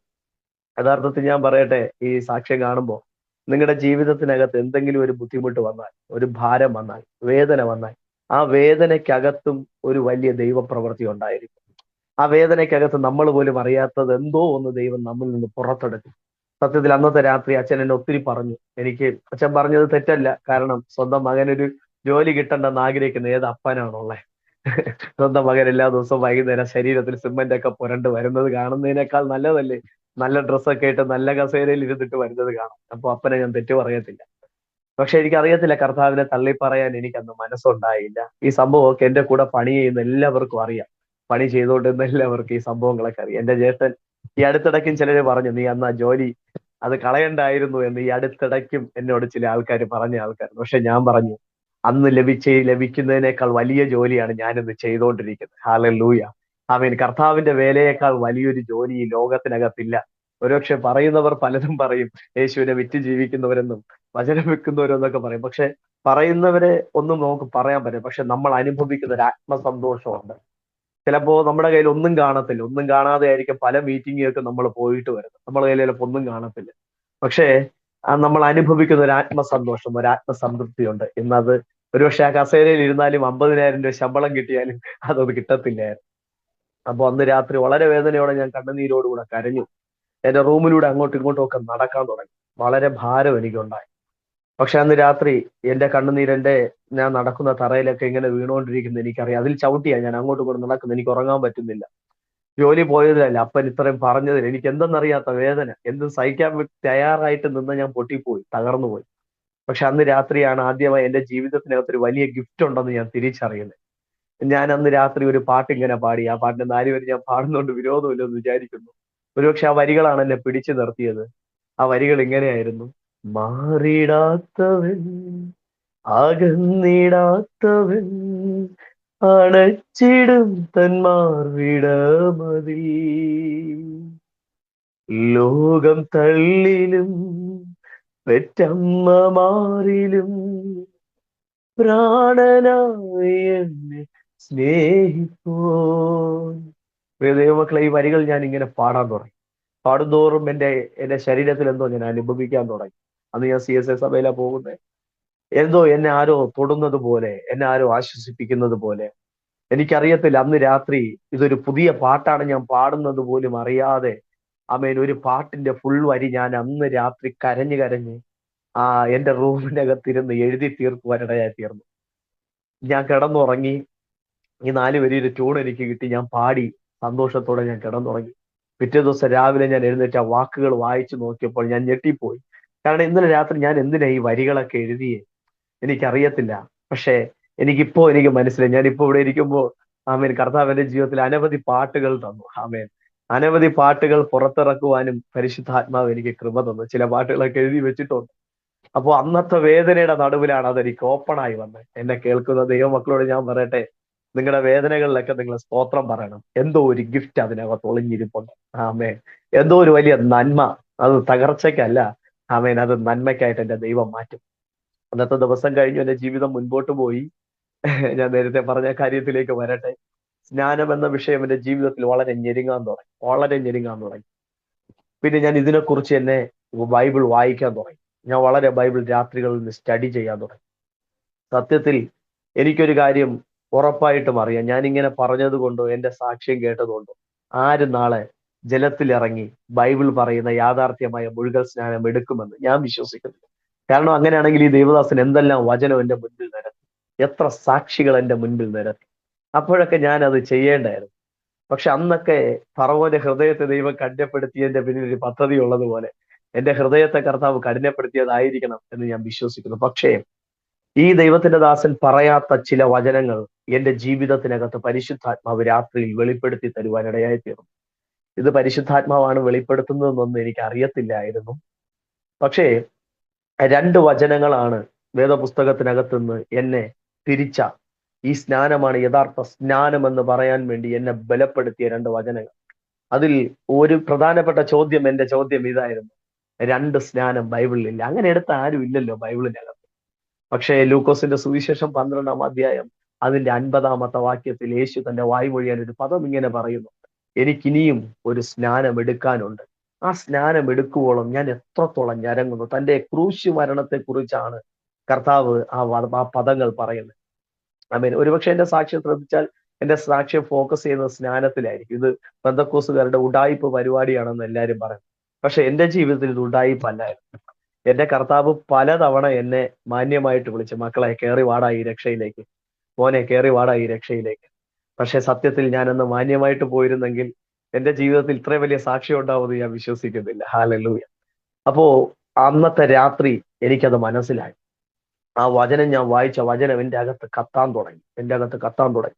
അതേ ലൂക്കോസിന്റെ സുവിശേഷം തന്നെ 20-ാം അധ്യായത്തിലേക്ക് വന്നപ്പോൾ അതിന്റെ 4-ാമത്തെ വാക്യം ഞാൻ വായിച്ച സമയത്ത് പരിശുദ്ധാത്മാവ് പിന്നെയും എന്റെ ജീവിതത്തിൽ ഇടപെട്ടു. അന്നത്തെ രാത്രിയിൽ പിന്നെയും പരിശുദ്ധാത്മാവിനോട് ഇടപെടുവാനിടയായിട്ടു. ആ വചനം ഇങ്ങനെയാണ് പറയുന്നത്: യേശുവിനോട് പരീശന്മാർ വന്നിട്ട് ഒരു ചോദ്യം ചെയ്തു. ഈ വചനമൊന്നും സത്യത്തിൽ ആ ദേവദാസൻ എന്നോട് പറഞ്ഞില്ല. ആ ദേവദാസൻ ഉൽപ്പത്തി മുതൽ വെളിപ്പാട് വരെ എന്നോട് പറഞ്ഞെങ്കിലും ഇതൊന്നും പറഞ്ഞിട്ടില്ലായിരുന്നു.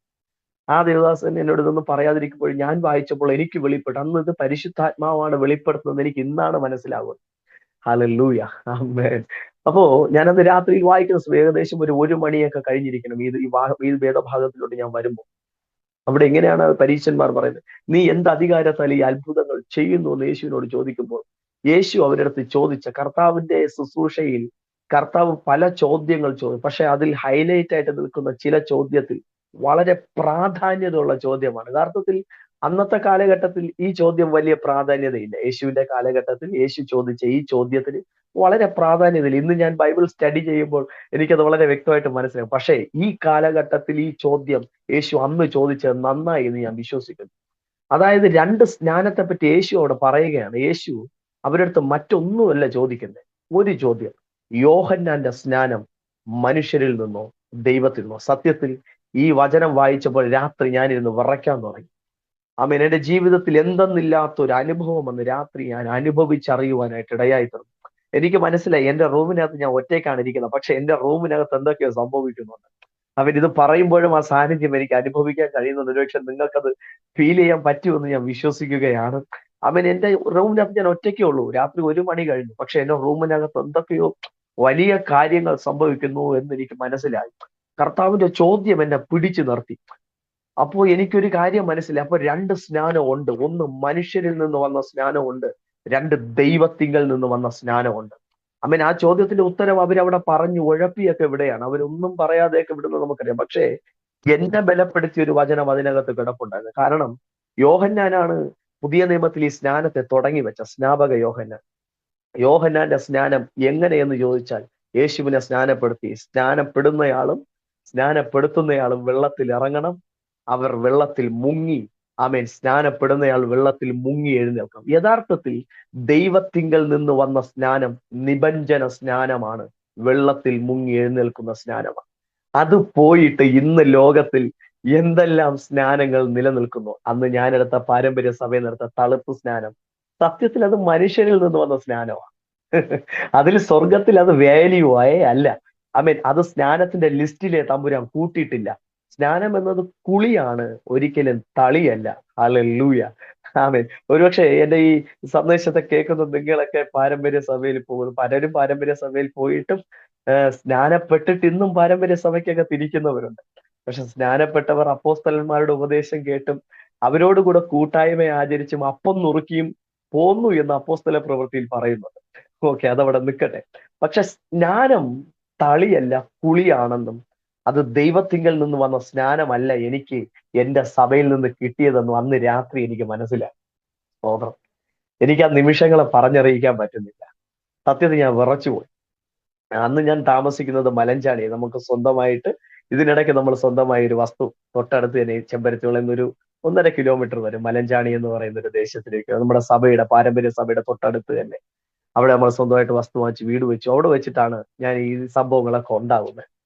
അപ്പോ നമ്മുടെ മലഞ്ചാണിക്ക് അടുത്തുകൂടി തന്നെ ഒരു നെയ്യാറ്, വളരെ മനോഹരമായ നെയ്യാറ് ഒഴുകുന്നുണ്ട്. പൂവാറിലൂടെ ഒക്കെ ചെന്ന് ചേർന്ന, ആ കടലിൽ ചെന്ന് ചേർന്ന ഒരു നെയ്യാർ ഒഴുകുന്നുണ്ട്. അപ്പൊ അന്ന് രാത്രി വേദപുസ്തകം എടുത്തോണ്ട് ഞാൻ എന്റെ റൂമിൽ നിന്ന് എഴുന്നേറ്റ്. ഇതൊക്കെ നടന്ന സംഭവം കേട്ടോ.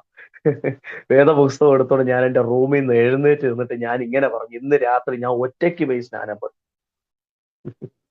കാരണം എന്നാന്നറിയാമോ? ഞാൻ പോകുന്നത് പാരമ്പര്യ CSI സഭയിലാണ്. എനിക്ക് ഒത്തിരി സുഹൃത്തുക്കൾ അവിടെ ഉണ്ട്.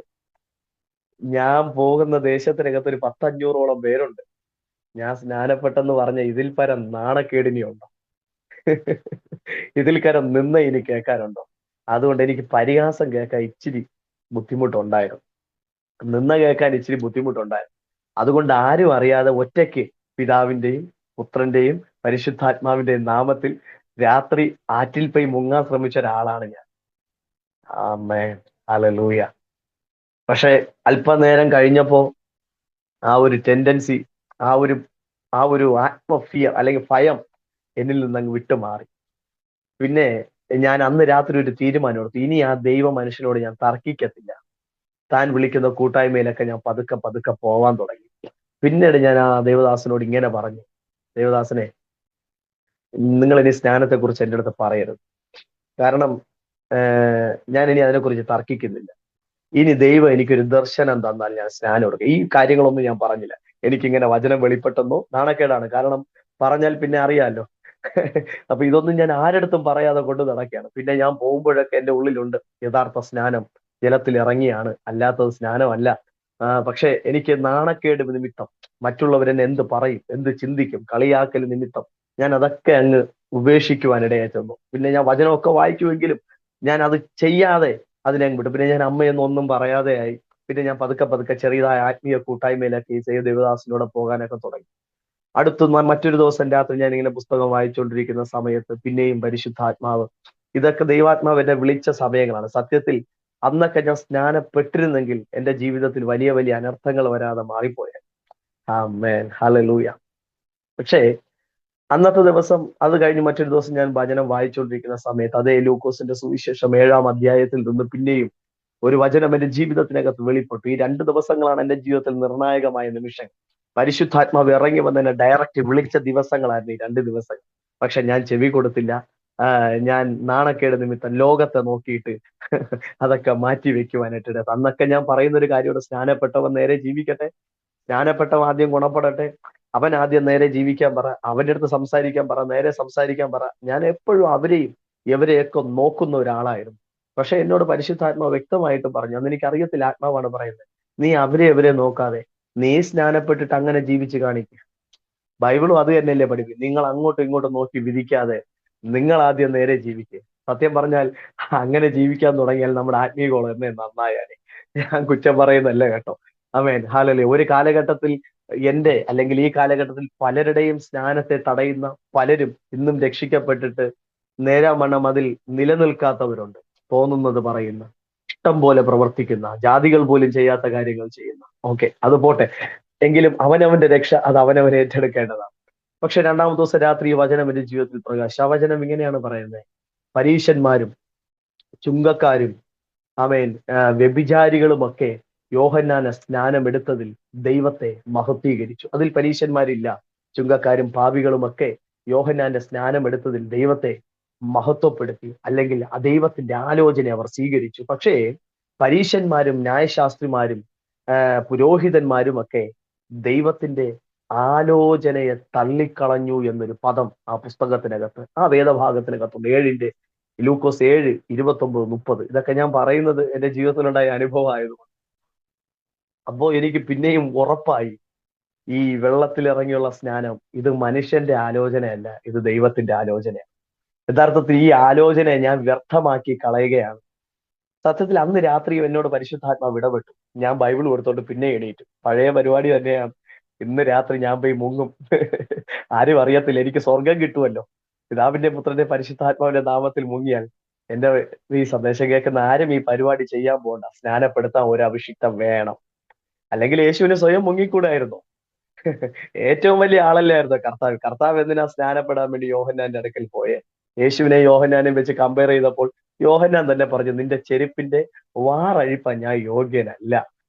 എന്നിട്ട് കർത്താവ് പറഞ്ഞു, സകല നീതിയും നിവർത്തിക്കുന്നത് നമുക്ക് ഉചിതം. നീ നീതി നിവർത്തിച്ചാൽ. അവൻ അവിടെയും ഞാൻ ഈ വചനത്തെ തട്ടി. ഞാൻ അന്ന് രാത്രി എണീറ്റു. നേരത്തെ പോലെ അല്പസമയം കഴിഞ്ഞപ്പോൾ ആ പേടി മാറി. ഞാൻ കിടന്നുറങ്ങി. പിന്നെയും ഞാൻ മീറ്റിങ്ങൊക്കെ പങ്കെടുക്കാൻ തുടങ്ങി. പിന്നെ ഞാൻ ഇങ്ങനെ ഉറച്ചു തീരുമാനിച്ചു, കർത്താവിന് എനിക്കൊരു ദർശനം തരണം, ദർശനം തരണം, ദർശനം തരണം. പക്ഷേ ചില ദിവസങ്ങൾ മുൻപോട്ട് പോയി തമിഴ്നാട് ഒരു മീറ്റിങ്ങിൽ എന്നെ ആ ദേവദാസൻ കൂട്ടിക്കൊണ്ടുപോയി. സത്യത്തിൽ ആ ദേവദാസന് വന്ന് അബദ്ധം പറ്റി, എനിക്കും അബദ്ധം പറ്റിയതാണ്. അത് യൂത്ത് മീറ്റിംഗ് എന്ന് പറഞ്ഞാൽ അന്ന് മധുരയിൽ ആ മീറ്റിംഗ് നമ്മൾ പോകുന്നത്. പക്ഷെ സത്യത്തിൽ അത് പാസ്റ്റേഴ്സിന്റെ ഒരു മീറ്റിംഗ് ആയിരുന്നു. അന്ന് യഥാർത്ഥത്തിൽ ദൈവം എന്നെ കുറിയിട്ട് കൊണ്ടുപോയതാണെന്ന് ഞാൻ വിശ്വസിക്കുന്നു. സത്യത്തിൽ അവിടെ പോകുന്ന സമയത്ത് ഞാൻ അവിടെയൊക്കെ ഇങ്ങനെ ചുറ്റും നോക്കി. ഞാൻ ചുറ്റും നോക്കുമ്പോൾ ഫുള്ള് വൈറ്റ് ആൻഡ് വൈറ്റ് ആണ്. ആകപ്പാടെ ഇതുമായിട്ട് ഒരു ബന്ധവുമില്ലാത്ത ആൾ ഞാൻ മാത്രമേ ഉള്ളൂ. Praise the Lord. Hallelujah. ഇതുമായിട്ട് ഒരു ബന്ധവുമില്ലാത്ത ആൾ ഞാൻ മാത്രമേ ഉള്ളൂ. ഞാൻ ആ മീറ്റിംഗിൽ കയറി പങ്കെടുക്കുവാനായിട്ട് ഇടയായി തീർന്നു. ഞാൻ അതിനകത്ത് കയറിയിരുന്ന സമയത്ത് ഒന്നാമത്തെ ദിവസം മീറ്റിങ്ങിനെ സന്തോഷമായിട്ട് പോയി. ഞാനും ഒരു ശുശ്രൂഷകനാണെന്ന് പറഞ്ഞിരുന്ന സത്യത്തിൽ അതിനകത്ത് കയറിയിരിക്കുന്നത്. അപ്പൊ ഞാൻ പറഞ്ഞു, ഇതെന്തോ, ഇതിന്റെ പിന്നിൽ എന്തോ ഒന്നുണ്ട്. ഞാൻ പറഞ്ഞു, ഇവിടെ സ്നാനത്തെ കുറിച്ചൊന്നും പറയേണ്ട ഒരു കാര്യമില്ല. ഈ മീറ്റിംഗ് കഴിയുന്നതിനിടയ്ക്ക് ഈ സ്നാനത്തെ കുറിച്ച് പറഞ്ഞാൽ, എനിക്കൊരു ദർശനം കിട്ടിയാൽ ഞാൻ ഇവിടെ നിന്ന് പോകുന്നതിന് മുമ്പേ സ്നാനപ്പെടുമെന്ന് ഈ മീറ്റിംഗിൽ കയറുന്ന സമയത്ത് ഞാൻ തീരുമാനമെടുത്തു. പക്ഷെ യഥാർത്ഥത്തിൽ ഈ മീറ്റിങ്ങിന് പങ്കെടുക്കുന്നതിനും 6 മാസം മുൻപ് എന്റെ ലൈഫിൽ മറ്റൊരു അനുഭവം ഉണ്ടായി.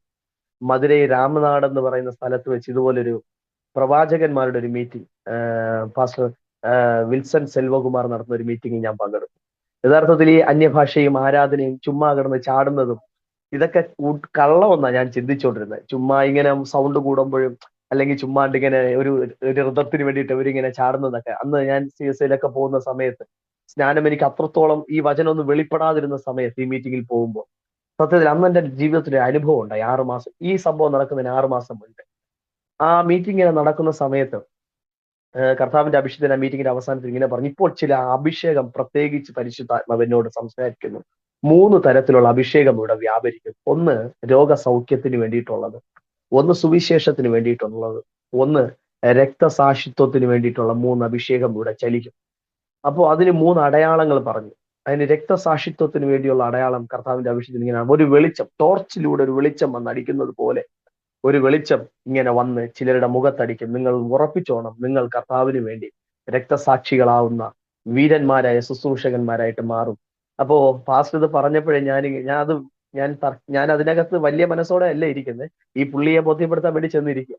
പുള്ളിക്കാരൻ്റെ ഈ ദേവദാസിന് ഇത് പറഞ്ഞപ്പോഴേ ഞാൻ ഇങ്ങനെ മനസ്സിൽ പറഞ്ഞു, ഇപ്പൊ കുറെ എണ്ണം ചാടും, ഇപ്പൊ കുറെ എണ്ണം ഉരുണ്ട് വീഴും. ഞാൻ ഇങ്ങനെ പറഞ്ഞോണ്ടിരിക്കാം. പറഞ്ഞതുപോലെ തന്നെ ഞാൻ കണ്ണു തുറന്ന് നോക്കിക്കൊണ്ടിരുന്നപ്പോൾ ഫ്രണ്ട് അറ്റത്തിൽ നിന്ന് ചിലർ അങ്ങോട്ട് വീഴുന്നു, ചിലർ എന്തൊക്കെയോ പറഞ്ഞ് ഇങ്ങോട്ട് വീഴുന്നു, കസേര പൊട്ടുന്നു.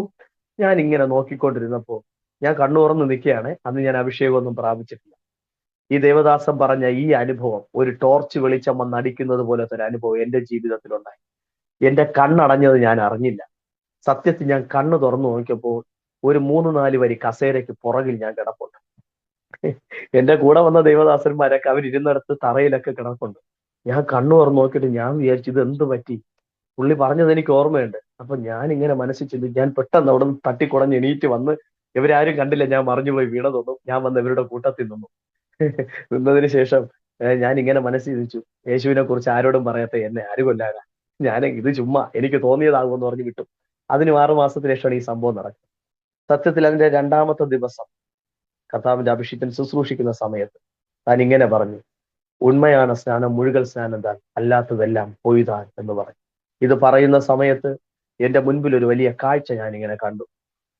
യൂദ കെട്ടിത്തൂങ്ങി ചത്തതിന് ശേഷം താൻ തറയിൽ വന്ന് വീണ് തന്റെ കുടലൊക്കെ പുറത്ത് വന്ന് കിടക്കുന്ന ഒരു കാഴ്ച ലൈവിൽ എന്റെ കണ്ണുകൾ കൊണ്ട് ഞാൻ കാണുവാനായിട്ട് ഇടയായിട്ട്. ഇത് നടക്കുന്നത് ഏപ്രിൽ മാസം 27-ാം തീയതിയാണ് ഈ സംഭവം നടക്കുക. 2016 ഏപ്രിൽ മാസം 27-ാം തീയതി.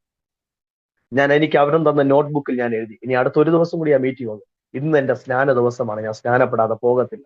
അതിന്റെ തലേ ദിവസം രാത്രിയും എന്നെ കൊണ്ടുപോയി അഭിഷിക്തന്മാർ 3 പേര് വളഞ്ഞിരുന്ന് എന്നെ കസേരയിട്ട് എന്നോട് പറഞ്ഞു, നീ സ്നാനപ്പെട്ടേ പറ്റുള്ളൂ, പക്ഷെ അന്ന് രാത്രി ഞാൻ അവരുടെ ഭയങ്കരമായിട്ട് തർക്കിച്ചു. കാരണം ഇവരെന്നെ വിടത്തില്ല. അവരെ ഞാൻ പെട്ടതുപോലെ ആയിപ്പോയല്ലോ. അവസാനം ആ ദേവദാസൻ പറഞ്ഞു, നിന്നെ ഇനി നീ ഇതിനനുസരിച്ചില്ലെങ്കിൽ ഒരുപക്ഷെ ദൈവം നിന്നെ ദൈവത്തിന്റെ വായിൽ നിന്ന് ഉമിഴ്ന്നു കളയും. ഞാനന്ന് ചിരിച്ചോണ്ട് പറഞ്ഞു, അറിയാതെ പോലെ നമ്മൾ ഒരു വാക്ക് നമ്മുടെ വായിൽ നിന്ന് വീഴരുത്. ഞാൻ ചിരിച്ചോണ്ട് പറഞ്ഞു, ദൈവമല്ലേ ഉമിഴ്ന്നു കളയുന്നത്, സാരമില്ല, ഞാൻ അങ്ങ് സഹിച്ചു എന്ന് പറഞ്ഞു. പക്ഷെ പിറ്റേ ദിവസം ഈ ദർശനം എനിക്ക് കിട്ടുന്നു. ഞാൻ ചായ ടീ ബ്രേക്കിന് അവിടെ ഇറങ്ങുമ്പോൾ അവരുടെ അടുത്ത് പറഞ്ഞു, എനിക്കിന്ന് സ്നാനപ്പെടണമെന്ന് പറഞ്ഞു. അപ്പൊ അവര് ഞെട്ടിപ്പോയി. ഇന്നലെ രാത്രിയിലും ഇതിനപ്പുറമായിട്ട് തർക്കിച്ച ഒരാള് ഇപ്പൊ സ്നാനപ്പെടണമെന്ന് പറഞ്ഞാൽ പിന്നെ അവർ പറഞ്ഞു, ഇവിടെ നടക്കുമെന്ന് അറിയത്തില്ല, എങ്കിലും ആ ദേവദാസനോട് പോയി സംസാരിച്ചു. കർത്താവിന്റെ ആവശ്യം എന്നെ ഇങ്ങനെ കുറച്ചു നേരം നോക്കിക്കൊണ്ട് എന്നിട്ട് പറഞ്ഞു, സ്നാനപ്പെടണമെന്ന് ചോദിച്ചു. ഞാൻ പറഞ്ഞു, സ്നാനപ്പെടണം. നിങ്ങൾ ചിന്തിക്കണം, അതൊരു പാസ്റ്റേഴ്സ് മീറ്റിംഗ് ആണ്, അവിടെ കയറിയതേ പാസ്റ്റർ എന്ന് പറഞ്ഞിട്ടാണ്. എങ്കിലും ഒരു ആത്മാവിന്റെ രക്ഷ അവര് അതിനെ തള്ളിക്കളയാത്തത് കൊണ്ട് അവര് പറഞ്ഞു, പിറ്റേ ദിവസം രാവിലെ സ്നാനം തരാം. അങ്ങനെ 2016 ഏപ്രിൽ മാസം 29-ാം തീയതി ആമേൻ എന്റെ സ്നാനം നടക്കുവാനിടയായി തീർന്നു. അന്ന് സ്നാനപ്പെടുമ്പോൾ ആ സഭയ്ക്കകത്ത് വെച്ചിട്ട് എന്റെ ഫോണിനകത്ത് കിടന്ന ഏകദേശം 2000-ൽ പരം സിനിമാ പാട്ടുകൾ. ഞാനൊരു ഭയങ്കര സിനിമാ ഭ്രാന്തനായിരുന്നു. സിനിമാ പാട്ട് സിനിമാ പാട്ടിന്റെ അഡിക്ഷൻ ആയിരുന്നു. എത്രയോ പാട്ടിന്റെ ബുക്കുകൾ ഞാൻ വാങ്ങിച്ചു വീട്, അതെല്ലാം ഞാൻ കൊണ്ടുവന്ന് പിന്നീട് കത്തിച്ചു കളയും. പണ്ട് കവിത എഴുതുന്ന പൊട്ട സ്വഭാവം എനിക്കുണ്ടായിരുന്നു. അപ്പോൾ ഞാൻ എന്റെ ജീവിതത്തിലുണ്ടായിരുന്ന അങ്ങനത്തെ എല്ലാം എന്റെ ഫോണിൽ നിന്ന് ഞാൻ ഡിലീറ്റ് ചെയ്ത് കളഞ്ഞു. എന്റെ ഈ സാക്ഷ്യത്തെ കേൾക്കുന്ന ആരെങ്കിലും ഇന്നും നിങ്ങൾ രക്ഷിക്കപ്പെട്ടിട്ട് സിനിമയും സീരിയലും സിനിമാ പാട്ടിന്റെ ഒക്കെ പുറകെ പോകുന്നുണ്ടെങ്കിൽ ഞാൻ പറയട്ടെ, യാഥാർത്ഥ്യത്തിൽ നിങ്ങൾ ഇന്നും ആ രക്ഷയിലേക്ക് വന്നിട്ടില്ല. യാഥാർത്ഥ്യത്തിൽ നിങ്ങൾ ഇന്നും കർത്താവിന്റെ വചനത്തിലേക്ക് വന്നിട്ടില്ല. കാരണം അതൊരു ദൈവ പൈതലിന് അനുയോജ്യമല്ല. അതൊരു ദൈവ പൈതലിന് അനുയോജ്യമേ അല്ല. കാരണം സിനിമയിൽ കാണിക്കുന്നതൊന്നും ബൈബിളിന് അനുകൂലമായതല്ല. അതിലുള്ളതെല്ലാം ലോകമാണ്. നിങ്ങൾ ഏത് സിനിമ എടുത്താലും അതിലൊരു മരണമുണ്ട്, കൊലപാതകമുണ്ട്, അവസാനം പ്രതികാരമുണ്ട്. എന്റെ കർത്താവ് പ്രതികാരത്തിന്റെ ദൈവമല്ല. നമുക്ക് പോരാട്ടമുള്ളത് ജഡരക്തങ്ങളോടല്ല. നമുക്ക് പോരാട്ടമുള്ളത് സ്വർലോക മണ്ഡലത്തിൽ വ്യാപരിക്കുന്ന ദുഷ്ടാത്മസേനകളോടാണ്, സാത്താനോടാണ്, ലോകത്തിന്റെ ഇഷ്ടങ്ങളോടാണ്. അപ്പോ അപ്പോ അന്ന് പലരും സ്നാനപ്പെടാൻ മടിക്കുന്ന ഇതാണ്, ഇനി നേരെ ജീവിക്കണമല്ലോ, ഇനി പാപം ചെയ്യാൻ പറ്റത്തില്ലല്ലോ. എന്റെ പൊന്നു ദൈവമക്കളെ, നിങ്ങൾ ഇതിനകത്തേക്കൊന്ന് വന്നു നോക്കിക്കേ, നിങ്ങൾക്ക് അപ്പോഴേ അറിയാൻ പറ്റത്തുള്ളൂ. ഞാൻ 2005-ൽ ഞാൻ ചീത്തവിളി നിർത്തിയതാണ്. പുതുവർഷത്തിന് 2005-ന്റെ പുതുവർഷത്തിന് എന്റെ സഭയിൽ വെച്ചൊരു തീരുമാനം എടുത്തു, ഈ വർഷം തൊട്ട് എനിക്ക് ചീത്ത വിളിക്കണം. അത്ര തെറി വിളിക്കുന്ന ആളായിരുന്നു. അത്ര മോശപ്പെട്ട വാക്കുകളൊക്കെ ഞാൻ പറയുമായിരുന്നു. പക്ഷെ 6 മാസം അത് നിലനിന്നു. പക്ഷേ ഇന്ന് ഞാൻ പറയട്ടെ, അന്ന് പറഞ്ഞതൊക്കെ ഇന്ന് ഉള്ളിലൊക്കെ ഓർമ്മയുണ്ട്. പക്ഷെ അതിനകത്തുനിന്ന് പുറത്തേക്ക് വരാൻ പരിശുദ്ധാത്മാവ് അനുവദിക്കത്തില്ല. ആമേൻ. ഞാൻ പറയട്ടെ, പരിശുദ്ധാത്മാവ് അതിനു വേണ്ടി നിങ്ങൾക്ക് തുണ നിൽക്കും.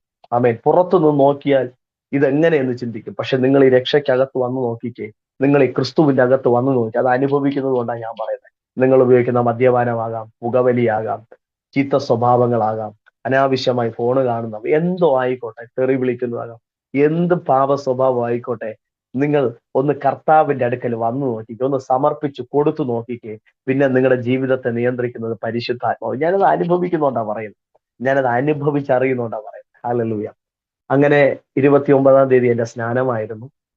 അന്ന് തന്നെ അവിടുന്ന് കർത്തൃമേശ കെട്ടി ഭവനത്തിലേക്ക് വന്നു. ഇനിയാണ് എന്റെ സാക്ഷ്യത്തിന്റെ യാഥാർത്ഥ്യമായ സാക്ഷ്യത്തിലേക്ക് കയറുന്നത്. സത്യത്തിൽ ഇന്ന് വരെ സ്നാനപ്പെട്ട ആരുടെയും ജീവിതത്തിൽ സംഭവിക്കാത്തതാണ് എന്റെ ജീവിതത്തിൽ സംഭവിച്ചത്. എന്റെ ദേശം അറിഞ്ഞു. ഞാൻ സ്നാനപ്പെട്ട വീഡിയോ അപ്പൊ തന്നെ അവിടെ നിന്ന് എടുത്ത് നാട്ടിൽ അപ്ലോഡ് ചെയ്ത് കൊടുത്തു. എല്ലാവരും കണ്ടു. ദേശം ഇളകി. അജീഷ സ്നാനപ്പെട്ട നേരത്തെ ഞാൻ ഭയന്നതൊക്കെ ദേശത്തിൽ സംഭവിച്ചു. എല്ലാവരും കളിയാക്കാനും അതിനും ഒക്കെ തയ്യാറായി. പക്ഷെ സത്യത്തിൽ ഇവിടെ വന്ന് 2 ദിവസം ഞാൻ ജോലിക്കും പോയി, മേസ്തിരി പണിക്കും പോയി. 2 ദിവസം ജോലിക്കും പോയെങ്കിലും എന്റെ മൈൻഡ് ഔട്ട് ആവുവാനിടയായിട്ട്. ആമേൻ.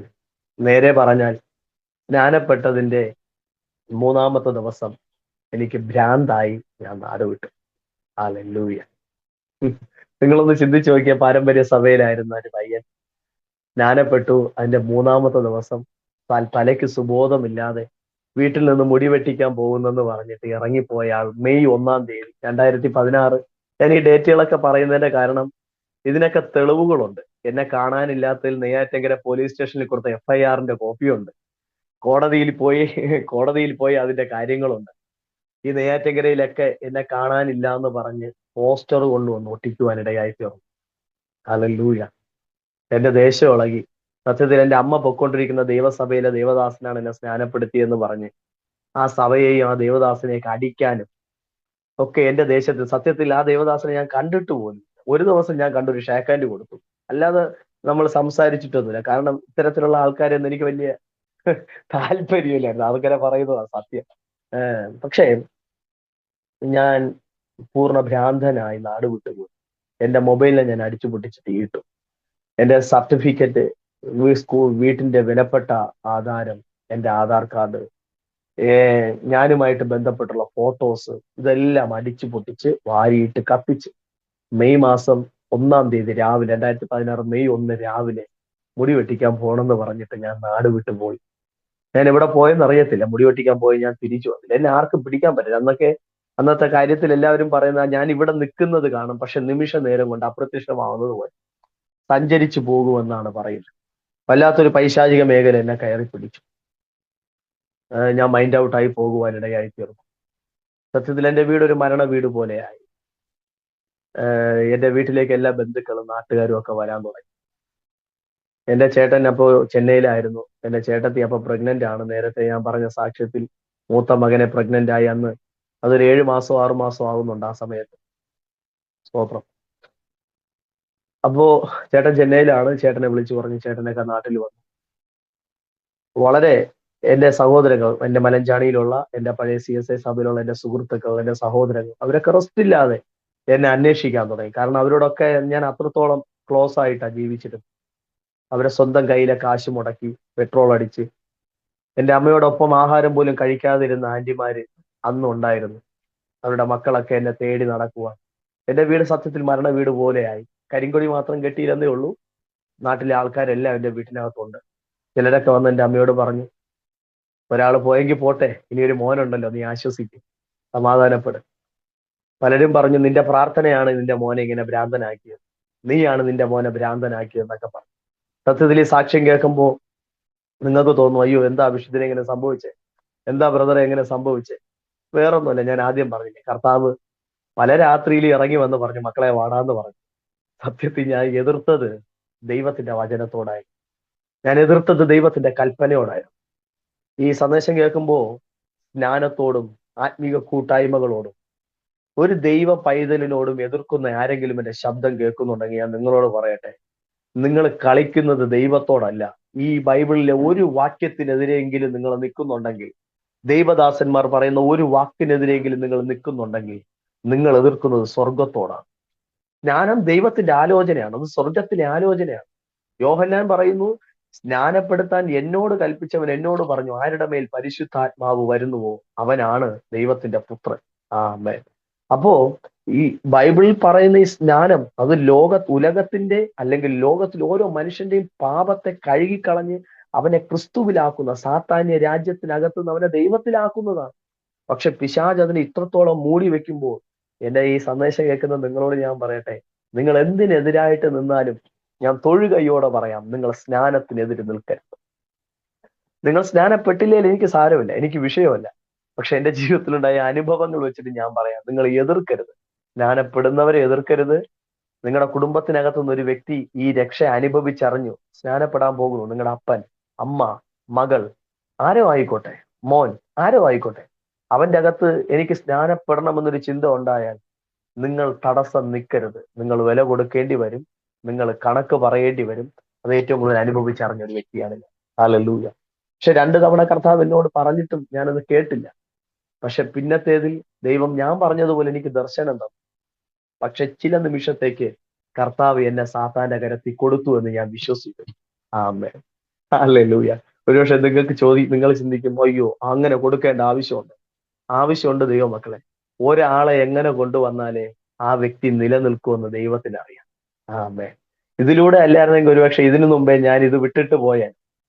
കാരണം ഞാൻ സ്നാനപ്പെട്ടിട്ട് ആമേൻ മടങ്ങി വന്ന ആ വിഷയത്തിലേക്ക് ഞാൻ വരാം. ആമേൻ. ഞാൻ നാട് വിട്ടുപോയി. അങ്ങനെ വളരെ ബുദ്ധിമുട്ടുണ്ടായി. പത്രത്തിൽ പരസ്യം കൊടുത്തു. ഈ ഡേറ്റിലെ പത്രം എടുത്ത് നോക്കിയാൽ ഫ്ലാഷ് ന്യൂസിൽ പരസ്യം കൊടുത്തു. ഞാൻ യഥാർത്ഥത്തിൽ അന്ന് നാണക്കേട് വിചാരിച്ചത്, ഞാൻ സ്നാനപ്പെട്ടാൽ 600 പേരറിയും, 500 പേരറിയും, എന്റെ ദേശം അറിയും. പക്ഷെ ഞാൻ കാണാതെ ആയത് കേരളം, തമിഴ്നാട്, കർണാടക, ഫേസ്ബുക്ക്, വാട്സപ്പ്, അന്നുണ്ടായിരുന്ന എല്ലാ സോഷ്യൽ മീഡിയയിലും എന്റെ ഫോട്ടോ വെച്ച് എന്റെ ഞാൻ കാണാനില്ലെന്ന് പരന്നു. നെയ്യാറ്റക്കര മാത്രമല്ല, പലയിടത്തും അറിഞ്ഞു അജീഷ് സ്നാനപ്പെട്ടതിന് ശേഷമാണ് ഇങ്ങനെയൊക്കെ സംഭവിച്ചത്. ഞാൻ അന്ന് എന്തൊക്കെ ഒളിപ്പിച്ചു വെക്കാൻ ശ്രമിച്ചു അതിനെയൊക്കെ ദൈവം അങ്ങ് വിപുലീകരിച്ച് കാണിച്ചു. ഇനി ഞാൻ ആരടുത്ത് സ്നാനപ്പെട്ടെന്ന് പറയണ്ട. ഞാൻ പറയട്ടെ, നീ കളിച്ചത് ദൈവത്തോടാണ്. ഒരു കാലഘട്ടത്തിൽ ഞാൻ കളിച്ചത് ദൈവത്തോടാണ്. പക്ഷേ അതിന്റെ മൂന്നാമത്തെ ദിവസം, മെയ് മാസം മൂന്നാമത്തെ ദിവസമായപ്പോ, മൂന്നാമത്തെ ദിവസം രാവിലെ ഞാനിങ്ങനെ മധുര റെയിൽവേ സ്റ്റേഷനിൽ ഇരിക്കുന്ന സമയത്ത്, മൂന്നാം ദിവസം രാവിലെ ഞാൻ കണ്ണു തുറക്കുന്ന സമയത്ത് ഞാൻ ഇരിക്കുന്ന സ്ഥലം ഭയങ്കരമായിട്ട് സ്മെല്ല് അനുഭവിക്കുന്നു. അന്ന് എനിക്ക് സ്വബോധമില്ല. ഈ മെയ് മാസം 1-ാം തീയതി ഞാൻ നാട് വിട്ടു പോകുന്നു. 2-ാം തീയതി ഞാൻ എവിടെ പോയെന്ന് അറിയത്തില്ല. എന്റെ പേഴ്സ് അടക്കം കത്തിച്ചിട്ടാ പോകുന്ന. കയ്യിൽ കാശില്ല, ഫോണില്ല, ഇട്ടിക്കുന്ന ഡ്രസ്സും ചെരുപ്പും മാത്രം ഞാനും ഉണ്ട്. വേറെ ഒന്നും എന്റെ കയ്യിലില്ല. ഹല്ലേലൂയ. പക്ഷെ ഞാൻ എങ്ങനെ മധുരയിലെത്തി അറിയത്തില്ല. വണ്ടി കയറിയോ, നടന്നോ? എനിക്ക് പകലെ സുബോധം, ഞാൻ കണ്ണു തുറക്കുന്ന സമയത്ത് ഭയങ്കര സ്മെല്ല് അനുഭവിക്കുന്നു. ഞാൻ നോക്കി, ഞാൻ വിചാരിച്ചു ഞാൻ ഏതോ ഓടയുടെ സൈഡിലായിരിക്കും. ഞാൻ നോക്കി, അവിടെ ഓടയൊന്നുമില്ല. എനിക്ക് മനസ്സിലായി ഞാൻ റെയിൽവേ സ്റ്റേഷനിലായിരിക്കുന്നു. അപ്പൊ ഞാൻ ഇങ്ങനെ ചിന്തിച്ചു, ഞാൻ അന്ന് മീറ്റിംഗിൽ വന്ന് മധുര വഴിക്കാ പോയത്. അപ്പൊ എന്റെ കൂടെ വന്നവരൊക്കെ പോയി, ഞാൻ മാത്രം ഇവിടെ ആയിപ്പോയി. എനിക്ക് നാട്ടിൽ വന്നതായിട്ടൊന്നും ഓർമ്മയില്ല. ആ 5 ദിവസങ്ങൾ, അതായത് സ്നാനം കഴിഞ്ഞിട്ടുള്ള 5 ദിവസങ്ങൾ എന്റെ മനസ്സിൽ നിന്ന് മാഞ്ഞുപോയി. ഇതൊക്കെ പറഞ്ഞ ഒരുപക്ഷെ ആരും വിശ്വസിക്കത്തില്ല, ചുമ്മാ പറയുന്നതേ പറയുന്നു.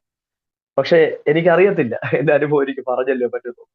ഞാൻ നാട്ടിൽ വന്നതും ഇവിടെ ഈ അക്രമങ്ങൾ കാണിച്ചതും, എന്റെ നാട്ടിലേക്ക് വന്ന് ഒത്തിരി പേർ എന്നെ പിടിക്കാൻ ശ്രമിച്ചു. ലഗ്യോം ബാധിച്ചവനെ പോലെ ആർക്കും എന്നെ പിടിക്കാനൊന്നും പറ്റിയില്ല. ഒത്തിരി പേർ എന്നെ അടക്കാൻ ശ്രമിച്ചു. ആർക്കും എന്നെ അടക്കാനൊന്നും പറ്റിയില്ല. പക്ഷെ ഇവിടെ ഇതൊക്കെ വന്ന് കത്തിച്ചതും ബഹളം ഉണ്ടാക്കിയതും ഒക്കെ എനിക്ക് ഓർമ്മയില്ലാതെ ആയി. ഞാൻ ചിന്തിച്ചു, ഞാൻ സ്നാനം കഴിഞ്ഞിട്ട് വരുന്നു, മധുരയിൽ വെച്ച് എന്റെ പേഴ്സും എന്റെ ബാഗും ഒക്കെ, കാരണം അന്ന് വിട്ടുകൊണ്ട് വന്ന അതേ ഡ്രസ്സാണ് ഞാൻ അപ്പോഴും ഇട്ടിക്കുന്നത്. അതൊക്കെ ആരോ കട്ടോണ്ട് പോയെന്ന് എന്റെ ചിന്ത. പക്ഷെ ഞാൻ എന്റെ ശരീരത്തിലേക്ക് നോക്കുമ്പോൾ യഥാർത്ഥത്തിൽ ആ സ്മെല്ല് വരുന്നത് വേറെ ഒരിടത്തു നിന്നുമല്ല, എന്റെ ശരീരത്തിൽ അത്രത്തോളം പൊടിയും. സത്യത്തിൽ ഇങ്ങനെ ഇവിടെ ഇരിക്കുമ്പോൾ, നമ്മൾ റോഡിലൂടെ പോകുമ്പോൾ പലരെയും കാണാറില്ലേ, കുപ്പിയും പാത്രവും ഒക്കെ പറക്കി, ചെറിയ വസ്ത്രവും ഇട്ട്, മുടിയൊക്കെ വളർത്തി, എന്തൊക്കെയോ പറഞ്ഞു.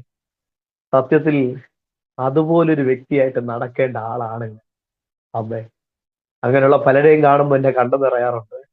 കാരണം അങ്ങനെ ആവേണ്ട എന്നെ എന്റെ കർത്താവ് അവന്റെ മാന്യതയുടെ പുതപ്പണിയിച്ച്, ഹല്ലേലൂയ. അവൻ ഇതൊന്നും അർഹിക്കാത്തതാണ് ദൈവമക്കളെ, ഇതൊന്നും ഞാൻ ആഗ്രഹിക്കാത്തതാണ്. പക്ഷെ ഞാനിങ്ങനെ നോക്കുമ്പോൾ എനിക്കൊന്നും അറിയത്തില്ല, എന്താണ് എന്റെ ജീവിതത്തിൽ സംഭവിക്കുന്നത് എനിക്ക് അറിയത്തില്ല. സത്യത്തിൽ ഇത് പറയുമ്പോഴും ആ സ്മെല്ല് എന്റെ മൂക്കിനകത്ത് ഇപ്പോഴും ഉണ്ട്. അതാണ് എന്നെ ഇപ്പോഴും നിലനിർത്തുന്നത്. ഹല്ലേലൂയ.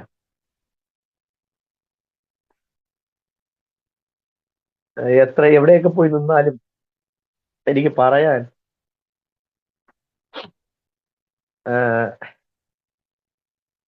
സത്യത്തിൽ അതേ ഉള്ളൂ എനിക്ക് ക്വാളിറ്റി ആയിട്ട് പറയാൻ. ഹല്ലേലൂയ. എന്ത് ചെയ്യണമെന്ന് എനിക്ക് അറിയത്തില്ല. എനിക്ക് എന്താണ് സംഭവിച്ചതെന്ന് എനിക്കറിയത്തില്ല. എനിക്കൊരു കാര്യം മനസ്സിലായി. ഞാൻ കുളിച്ചിട്ട് ഏകദേശം 3 ദിവസമാകും. ഞാൻ പല്ല് തേച്ചിട്ട് ഏകദേശം 3 ദിവസമാകും. ഒരു ജീവനോട് ഒരു മനുഷ്യൻ ഇരിക്കുമ്പോൾ ഇത്രത്തോളം അവൻ നാറും എന്നുള്ളത് എനിക്ക് സത്യത്തിൽ അന്ന് മനസ്സിൽ. പ്രിയ ദൈവമക്കളെ, നിങ്ങളുടെ വീട്ടിലേക്ക് കയറി ഒരു ട്രാക്റ്റും കൊണ്ട് ഒരാൾ കയറി വന്നാൽ, സുവിശേഷം പറഞ്ഞ ഒരാൾ കയറി വന്നാൽ, സത്യത്തിൽ നിങ്ങൾ അയാളെ പുറങ്കാലം കൊണ്ട് തട്ടരുത്. ആ ദേവദാസൻ അന്ന് വന്ന് പറഞ്ഞപ്പോൾ, ഇല്ലെങ്കിൽ എനിക്ക് വചനം പ്രകാശിച്ചപ്പോൾ ഞാൻ സ്നാനപ്പെട്ടിരുന്നെങ്കിൽ ഇത്രയും വലിയ നാറ്റം എനിക്ക് ഉണ്ടാവത്തില്ല. അതാ ഞാൻ പറഞ്ഞേ, എല്ലാത്തിന്റെയും പിന്നിലൊരു ദൈവത്തിന്റെ പദ്ധതിയുണ്ട്. ഇപ്പോൾ അത് അനുഭവിച്ചതിന് ശേഷം പക്ഷെ അതൊരു വലിയ മഹത്വമാണ്. ഞാനിപ്പോ അത് വിശ്വസിക്കുന്നു. ആരുടെയും ജീവിതത്തിൽ അധികം ഒന്നും കേൾക്കാത്ത ഒരു അനുഭവമാണ് ഒരുപക്ഷെ എന്റെ ജീവിതത്തിനകത്ത് വന്നത്. അന്നത് വേദനയാണ്. ഇന്നും പലരും പറയുന്നുണ്ട്, അവന് വട്ടൊന്നും മാറിയിട്ടില്ലെന്ന് പറയുന്ന പലരും ഉണ്ട്.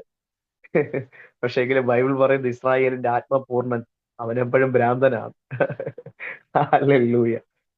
പക്ഷെ എന്ത് ചെയ്യണമെന്ന് എനിക്ക് അറിയത്തില്ല. എന്റെ അന്നത്തെ സാഹചര്യത്തിൽ എങ്ങോട്ട് പോകണമെന്ന് അറിയത്തില്ല. ഞാൻ ആദ്യം വന്ന ട്രെയിനിൽ കയറി ഇരുന്നു. ആ ട്രെയിനിന്റെ അടുത്ത് എന്റെ അടുത്തല്ലുന്ന ആൾക്കാരൊക്കെ എങ്ങനെ ഇരുന്നു എന്ന് പോലും എനിക്ക് അറിയത്തില്ല. കാരണം അത്രയ്ക്ക് നല്ല കോലത്തിലായിരുന്നു ഞാൻ. ഏകദേശം തിർച്ചിയൊക്കെ കഴിയുന്ന സമയത്ത് എന്റെ അടുത്തിരുന്ന ഒരു സഹോദരന്റെ നിന്ന് ഞാൻ മൊബൈൽ വാങ്ങിച്ചു. ആ മനുഷ്യൻ എനിക്ക് എങ്ങനെ മൊബൈൽ എന്നൊന്നും എനിക്ക് അറിയത്തില്ല കേട്ടോ. ഞാൻ എന്റെ നമ്പറിൽ ആദ്യം വിളിക്കുന്നത്, അത് സ്വിച്ച് ഓഫ് ആണ്. കാരണം അതിനെയൊക്കെ അടിച്ചു പൊട്ടിച്ച് കത്തിച്ചിട്ടാ ഞാൻ പോയെ. എനിക്ക് അന്ന് അതൊന്നും ഓർമ്മയില്ല. അടുത്ത് ഞാൻ വിളിക്കുന്നത് എന്റെ അമ്മയുടെ മൊബൈലിലോട്ടാണ്. ആ സമയത്ത് ഇവിടെ പോലീസിൽ കേസൊക്കെ കൊടുത്തു. നെയ്യാറ്റിൻകര, തിരുവനന്തപുരം, കരമന, പൂവാറിന്റെ ഭാഗങ്ങൾ, കാട്ടാക്കടയുടെ ഭാഗങ്ങളിലൊക്കെ എന്നെ കാണാനില്ലാത്ത നോട്ടീസൊക്കെ ഒട്ടിച്ച് ഇവിടെ നമ്മുടെ ദേശത്തിൽ എന്നെ എല്ലാവരും തിരക്കിക്കൊണ്ടിരിക്കുകയാണ്. റെസ്റ്റ് ഇല്ലാതെ രാത്രിയൊന്നും പകലൊന്നും ഇല്ലാതെ തിരക്കിക്കൊണ്ടിരിക്കുന്നു.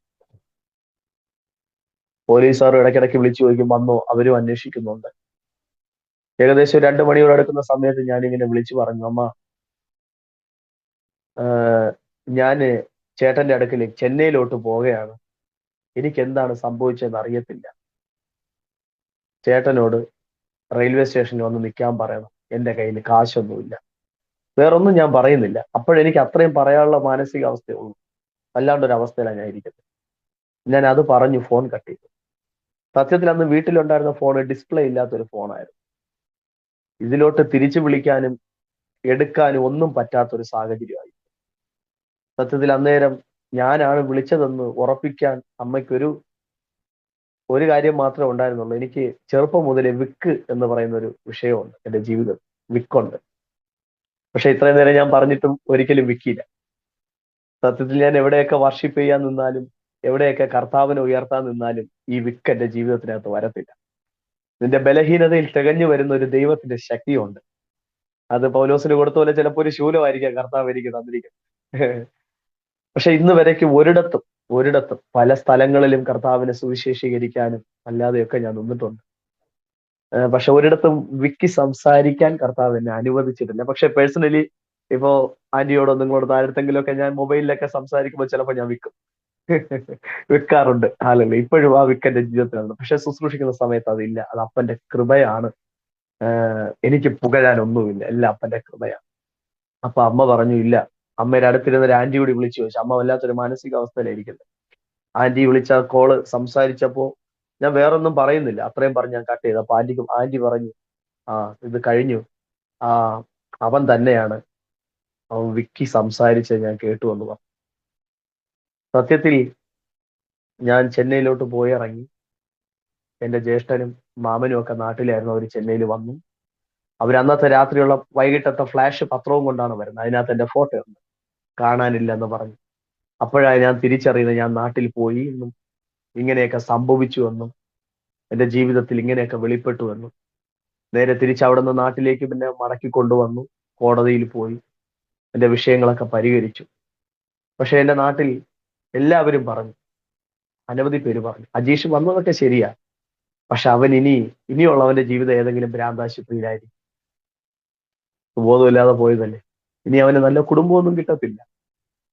പക്ഷേ ഇന്ന് ഈ സന്ദേശം കേൾക്കുമ്പോൾ ഞാൻ നിങ്ങളോട് പറയട്ടെ, എവിടെയൊക്കെ നെയ്യാറ്റിൻകരയിൽ എന്നെ കാണാനില്ല എന്ന് പറഞ്ഞ് ഫോട്ടോ ഒട്ടിച്ചോ, ഇന്നലെയും നെയ്യാറ്റിൻകരയിൽ ആ മെയിൻ ജംഗ്ഷനകത്ത് ഒരു ശുശ്രൂഷ കർത്താവിന്റെ കൃപയാൽ എനിക്കുണ്ടായിരുന്നു. അവിടെയൊക്കെ ഇന്ന് വചനം ശുശ്രൂഷിക്കുന്നതിന്റെ പേരിൽ അതേ ഭിത്തിയിൽ എന്റെ പോസ്റ്റർ ഒട്ടിച്ച, ദൈവദാസന്മാരോടൊപ്പം ചേർന്നിരിക്കുന്ന എന്റെ പോസ്റ്റർ ഒട്ടിച്ച ഫോട്ടോ എന്റെ ദൈവം വരുത്തുവാനിടയായി. നീ എവിടെ തകർന്നോ അവിടെ എന്റെ ദൈവം നിന്നെ മാനിക്കും. നീ എവിടെ ഉടഞ്ഞോ അവിടെ എന്റെ ദൈവം നിന്നെ മാനിക്കും. 9 വർഷത്തിന് ശേഷം നിൽക്കുമ്പോൾ അവൻ ഇനി ഒരു ജീവിതം അവനക്ക് ഉണ്ടാവത്തില്ലെന്ന് പറഞ്ഞവരുടെ മധ്യത്തിൽ അനുഗ്രഹിക്കപ്പെട്ട ഒരു കുടുംബ ജീവിതം കർത്താവ് എനിക്ക് തന്നു. അനുഗ്രഹിക്കപ്പെട്ട 2 തലമുറകളെ പരിശുദ്ധാത്മാവ് എനിക്ക് തന്നു. ഹല്ലേലൂയ. ഇതൊന്നും ഞാൻ അർഹിക്കുന്നതല്ല. പക്ഷേ നിങ്ങളെക്കുറിച്ച് ദൈവത്തിനൊരു പദ്ധതി ഉണ്ടെങ്കിൽ അവൻ കർത്താവ് നിങ്ങളെ വെറുതെ വിടത്തില്ല. സത്യത്തിൽ ഞാൻ പോയിട്ട് വന്നപ്പോൾ എന്റെ ശരീരത്തിൽ ഒരു പോറല് പോലും ഇല്ലായിരുന്നു. കന്യാകുമാരി റെയിൽവേ സ്റ്റേഷനകത്ത്, കന്യാകുമാരി കടലിനകത്ത് ഒരു ജഡം ചത്തഴുകി കിടക്കുന്നു മെയ് മാസം 3-ാം തീയതി പകലിൽ പോലീസുകാർ വിളിച്ചു പറഞ്ഞപ്പോൾ അത് അന്വേഷിച്ച് ഒരു കൂട്ടം പേര് പൊക്കൊണ്ടിരുന്ന സമയത്താണ് ഞാൻ വിളിച്ചു പറയുന്നത്. ആമേ. പക്ഷേ ഇതിന്റെ നടുവിൽ നിന്നും ഒരുപക്ഷെ ഇത് കേൾക്കുമ്പോൾ ഒരു കെട്ടുകഥ പോലെ തോന്നും. പക്ഷെ ഇപ്പോഴും മലഞ്ചാണിയിൽ എന്റെ സഹോദരങ്ങളുടെ നടുവിൽ ഞാൻ പാർത്ത സ്ഥലത്ത് നിങ്ങൾ വന്ന് ചോദിച്ചാൽ അവർക്ക് ഇന്നും ഓർമ്മയുണ്ട് അതൊക്കെ. എന്നെക്കാൾ അധികം ഓർമ്മ അവർക്കുണ്ട്. ആമേൻ. അതുകൊണ്ടാണ് ഞാൻ പിന്നെയും പിന്നെയും സ്ഥലം പറയുന്നത്. പക്ഷെ അവിടെ നിന്നാണ് പരിശുദ്ധാത്മാവ് എന്നെ ഇത്രത്തോളം കർത്താവിന്റെ മഹിമ കണ്ട സാക്ഷിയായിട്ട് കൊണ്ടുവരാനിടയായിട്ട്. ഒരു സന്ദേശം ഞാൻ പറയട്ടെ, പാരമ്പര്യ സഭകൾ പോകുന്നവരും അല്ലാതെ നിൽക്കുന്നവരോട് ഞാൻ പറയട്ടെ, യഥാർത്ഥ സ്നാനം മുഴുകൽ സ്നാനമാണ്. എനിക്കൊരു ചോദ്യം കൂടി നിങ്ങളടുത്ത് പറയാനുണ്ട്. എന്തിനാണ് നമ്മുടെ സഭകൾ ഈ സ്നാനത്തെ തടയുന്നത്? ഒത്തിരി കാശ് കൊടുത്ത് നമ്മൾ മണിമാളികകൾ കെട്ടുന്നില്ലേ, മണ്ഡപങ്ങൾ വെക്കുന്നില്ലേ? ഒരു സ്നാനക്കുളം നമ്മുടെ സഭയ്ക്കടുത്ത് ചെയ്തിട്ട് ഈ തളിപ്പീര് സ്നാനത്തെക്കാൾ മുങ്ങി സ്നാനം കൊടുത്താൽ സത്യത്തിൽ ആത്മാവ് അവിടെയും ഇറങ്ങും, പരിശുദ്ധാത്മാവ് അവിടെയും വരും, അവിടെയും ആത്മാവിന്റെ മഹത്വം വരും. ഇന്നും എൻ്റെ സഹോദരങ്ങൾക്ക് വേണ്ടിയും എൻ്റെ സഭയ്ക്ക് വേണ്ടിയൊക്കെ ഞാൻ പ്രാർത്ഥിക്കുന്നുണ്ട്. കാരണം അവരും ഈ സത്യത്തെ അറിയണം. എന്നെ കേൾക്കുന്ന ദൈവമക്കളെ, നിങ്ങളുടെ ജീവിതത്തിനകത്തും പരിശുദ്ധാത്മാവ് ഏതെല്ലാം ശോധനയിലൂടെ നിങ്ങളെ കൊണ്ടുപോയാലും കർത്താവിന്റെ വലിയ അത്ഭുതം പരിശുദ്ധാത്മാവ് നിങ്ങളുടെ ജീവിതത്തിൽ വെളിപ്പെടുത്തുമെന്ന് ഞാൻ പൂർണ്ണമായി വിശ്വസിക്കുകയാണ്. ഇത് കണ്ടുകൊണ്ടിരിക്കുന്ന നിങ്ങളുടെ ജീവിതത്തിൽ ഈ സാക്ഷ്യം ഒരു അനുഗ്രഹമാകട്ടെ. ആരെങ്കിലും സ്നാനപ്പെടാതെ ഇത് കാണുന്നുണ്ടെങ്കിൽ നിങ്ങളും കർത്താവിന്റെ നാമത്തിൽ ജലത്തിലിറങ്ങി സ്നാനപ്പെടുവാൻ പരിശുദ്ധാത്മാവിൽ ഞാൻ നിങ്ങളെ ആഹ്വാനം ചെയ്യുന്നു. പരിശുദ്ധാത്മാവ് നിങ്ങളെ സഹായിക്കട്ടെ. കർത്താവിന്റെ കൃപയാൽ ഈ സാക്ഷ്യം പറയാൻ എന്നെ അനുവദിച്ച ആന്റിയെയും ഈ പ്ലാറ്റ്ഫോമിനെയൊക്കെ ഞാൻ ദൈവകരത്തിൽ തന്ന എല്ലാവരോടുള്ള നന്ദിയ സ്നേഹത്തെയൊക്കെ ഞാൻ അറിയിക്കുകയാണ്. എല്ലാവരും ദൈവം അനുഗ്രഹിക്കട്ടെ. ആമേൻ.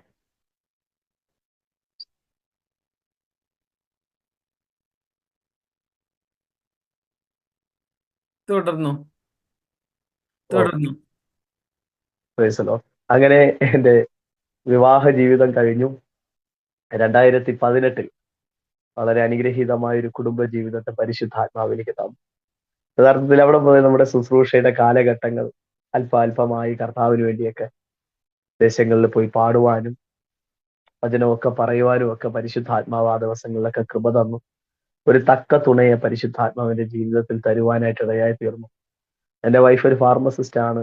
അന്നാളിലൊക്കെ ഒരു മെഡിക്കൽ സ്റ്റോറിൽ താനൊരു സ്റ്റാഫായിട്ട് പോകുമായിരുന്നു. നമ്മുടെ സഭയിൽ നിന്നന്ന് ആ കാലഘട്ടങ്ങളിലെല്ലാം കൺവെൻഷൻ യോഗങ്ങൾ ഒത്തിരി ഉണ്ടായിരുന്നു. വളരെ സന്തോഷമായിരുന്നു. എല്ലാ ദിവസവും ഞാനും പണിക്ക് പോയിട്ട് വരും. അപ്പോഴും ഞാൻ മേസ്തിരി പണിക്കാണ് പോകുന്നത്. പക്ഷെ അപ്പോൾ ഞാൻ മേസ്തിരി പണിക്കൊക്കെ പോകുമ്പോൾ എല്ലാവരും എന്നെ പരീക്ഷിക്കാൻ വേണ്ടി പല രീതിക്ക്, പണ്ട് ഞാൻ തെറി വിളിച്ചവരൊക്കെ തിരിഞ്ഞു നിന്ന് തെറി വിളിക്കാൻ തുടങ്ങി. അവർക്ക് കിട്ടിയ അവസരം അവര് നല്ലോണം മുതലെടുത്തെന്ന് വേണമെങ്കിൽ പറയും. പല അർത്ഥത്തിലും അവര് പലതും പറഞ്ഞൊക്കെ നോക്കി. പക്ഷെ സത്യത്തിൽ ചില മാസങ്ങൾ, ഒത്തിരി മാസങ്ങൾ എടുത്തു, ചില മാസങ്ങൾ അവരെന്നെ പറഞ്ഞുകൊണ്ടേയിരുന്നു. എന്നിട്ട് അവര് തന്നെ പറഞ്ഞു, നിന്നിൽ എന്തൊക്കെയോ മാറ്റങ്ങളുണ്ട്, നീ പണ്ടത്തെ പോലെ ഒന്നും പറയുന്നില്ലല്ലോ, പണ്ടത്തെ പോലെ ഒന്നും സംസാരിക്കുന്നില്ലല്ലോ, തെറിയൊന്നും പറയുന്നില്ലല്ലോ. ഹല്ലേലൂയ. ഞാൻ പറയട്ടെ, ഞാൻ അന്നായാലും മനസ്സിലാക്കിയേ, നമ്മൾ ജഡത്തിലൊരു സ്വഭാവം മാറ്റാൻ വിചാരിച്ചാൽ അത് നടക്കത്തില്ല. ഇപ്പൊ മദ്യപാനം മാറ്റണമെന്ന് രാവിലെ തോന്നും, പക്ഷെ ബാറ് കാണുമ്പോൾ ഓട്ടോമാറ്റിക്കലായിട്ട് നമ്മുടെ കാല് അല്ലെങ്കിൽ നിങ്ങളുടെ കാല് അതിലോട്ട് പോകും.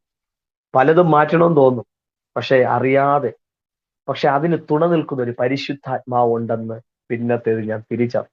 പരിശുദ്ധാത്മാവിന് ദൈവത്തിന് അസാധ്യമായതൊന്നുമില്ല. ദൈവമക്കളെ, നിങ്ങളൊന്ന് വിട്ടുകൊടുക്കാൻ തയ്യാറായാൽ ദൈവം നിങ്ങളുടെ ജീവിതത്തിൽ സകലത് സാധ്യമാണ്. ആമേൻ. അങ്ങനെ നമ്മുടെ ജീവിതം മുൻപോട്ട് പോയി. വിവാഹം കഴിഞ്ഞ് ഏകദേശം 1.5 വർഷമൊക്കെ കഴിഞ്ഞപ്പോഴും നമ്മുടെ ജീവിതത്തിനകത്ത് തലമുറകളില്ലായിരുന്നു 1.5 വർഷം കഴിഞ്ഞിട്ട്. പക്ഷെ സത്യത്തിൽ തലമുറകളില്ല എന്നൊരു ഭാരം, തലമുറകളില്ല എന്നൊരു ഭാരം, അല്ലെങ്കിൽ അങ്ങനെ ഒരു വേവലാതി നമുക്കില്ല. കാരണം എല്ലാ ദിവസവും രാവിലെ ജോലിക്ക് പോകുന്നു, വൈകുന്നേരം കൃത്യം സമയത്ത് വീട്ടിലെത്തുന്നു, കുളിക്കേണ്ട സമയം മാത്രമേ കിട്ടുന്നുള്ളൂ. അതിനുശേഷം എല്ലാ ദിവസവും വൈകുന്നേരം കൺവെൻഷനാണ്. തിങ്കൾ മുതൽ വെള്ളി വരെ കൺവെൻഷൻ, വൈകുന്നേരം തിങ്കൾ മുതൽ വ്യാഴം വരെ 4 ദിവസം ഒരു ദേശത്തെ കൺവെൻഷൻ സഭയായിട്ട്. വെള്ളിയാഴ്ച മീറ്റിംഗ് ഉണ്ട്, ശനിയാഴ്ച മീറ്റിംഗ് ഉണ്ട്, തിരിച്ച് ഞായറാഴ്ച മീറ്റിംഗ് ഉണ്ട്. ഞായറാഴ്ച വൈകുന്നേരം അടുത്ത കൺവെൻഷൻ സ്ഥലത്തേക്ക് സാധനങ്ങളും സെറ്റും ഒക്കെ കൊണ്ടുപോയി നമ്മുടെ സഹോദരങ്ങളാണ്. അപ്പോ നമുക്കിതിനെ കുറിച്ചൊരു ചിന്തയില്ല, ബോധേടല്ല. പക്ഷെ സത്യത്തിൽ രക്ഷിക്കപ്പെട്ട ദൈവവൈതലിനെയും തന്റെ കുടുംബത്തെയും കുറിച്ചും ഒക്കെ വളരെ ചിന്ത എന്ന് പറയുന്നത് നാട്ടുകാർക്ക് നമ്മളെ ചുറ്റും നോക്കിക്കൊണ്ട് നിൽക്കുന്നവർക്കും ഒക്കെയാണ്. ഹല്ലേലൂയ. പക്ഷേ ഞാൻ പറയട്ടെ, നമ്മുടെ ജീവിതത്തിനകത്ത് 1.5 വർഷം കഴിഞ്ഞപ്പോ ഒരു ചിന്ത നമുക്കും ഉണ്ടായി, തലമുറകൾ വേണം. ഒത്തിരി പേര് പറയാൻ തുടങ്ങി, നിങ്ങള് ശുശ്രൂഷകര കുടുംബമല്ലേ, എന്താ തലമുറ കിട്ടാത്ത എന്നൊക്കെ പറയാൻ തുടങ്ങി. സത്യത്തിൽ എന്റെ പഴയ കാലത്തെ അനുഭവം, എന്റെ വൈഫും ഒരു ഹൈന്ദവ ബാക്ക്ഗ്രൗണ്ടിൽ നിന്ന് വന്നൊരു മകളാണ്. അവളൊന്നും ഇല്ലാണ്ടൊരു ഭാരത്തിൽ നിന്ന് കർത്താവിനെ രക്ഷകനായിട്ട് സ്വീകരിച്ച് അങ്ങനെ ദൈവഭാഗത്തേക്ക് വന്നൊരു സഹോദരിയാണ്. എന്റെ വിവാഹം നടക്കുന്നത് വളരെ അടുത്തു നിന്നാണ്, ഒത്തിരി ദൂരത്തു നിന്നൊന്നുമല്ല. ലോകം എന്റെ ദേശമൊക്കെ പറഞ്ഞ് ഇനി കുടുംബജീവിതമൊന്നും കിട്ടത്തില്ല, അത് ഇനി വല്ലോ തമിഴ്നാടോ കർണാടകയിലോട്ടോ പോയാല് പെണ്ണൊക്കെ കിട്ടത്തുള്ളൂ. കാരണം അറിയാലോ, ഒരു വിവാഹമായിട്ട് അന്വേഷിച്ച് വന്നാൽ ഇല്ലാത്തത് പറയുന്ന കാലത്തിലാണ് നമ്മൾ ജീവിക്കുന്നത്. അപ്പൊ എന്റെ ജീവിതത്തിൽ ഉള്ളത് മാത്രം പറഞ്ഞാൽ മതിയല്ലോ, ഇല്ലാത്തതൊന്നും പറയാം, വിവാഹമൊന്നും നടക്കത്തില്ല. പക്ഷെ അത്രയ്ക്കും അടുത്തു നിന്ന ഒരു വിവാഹ ജീവിതം കർത്താവ് തന്നെ.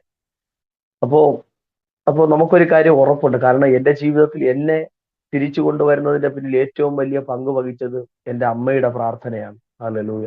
എല്ലാരും തളർന്നപ്പോ എന്റെ അമ്മ വിശ്വാസത്തോടെ പറഞ്ഞില്ല, എന്റെ മോൻ മടങ്ങി വരും.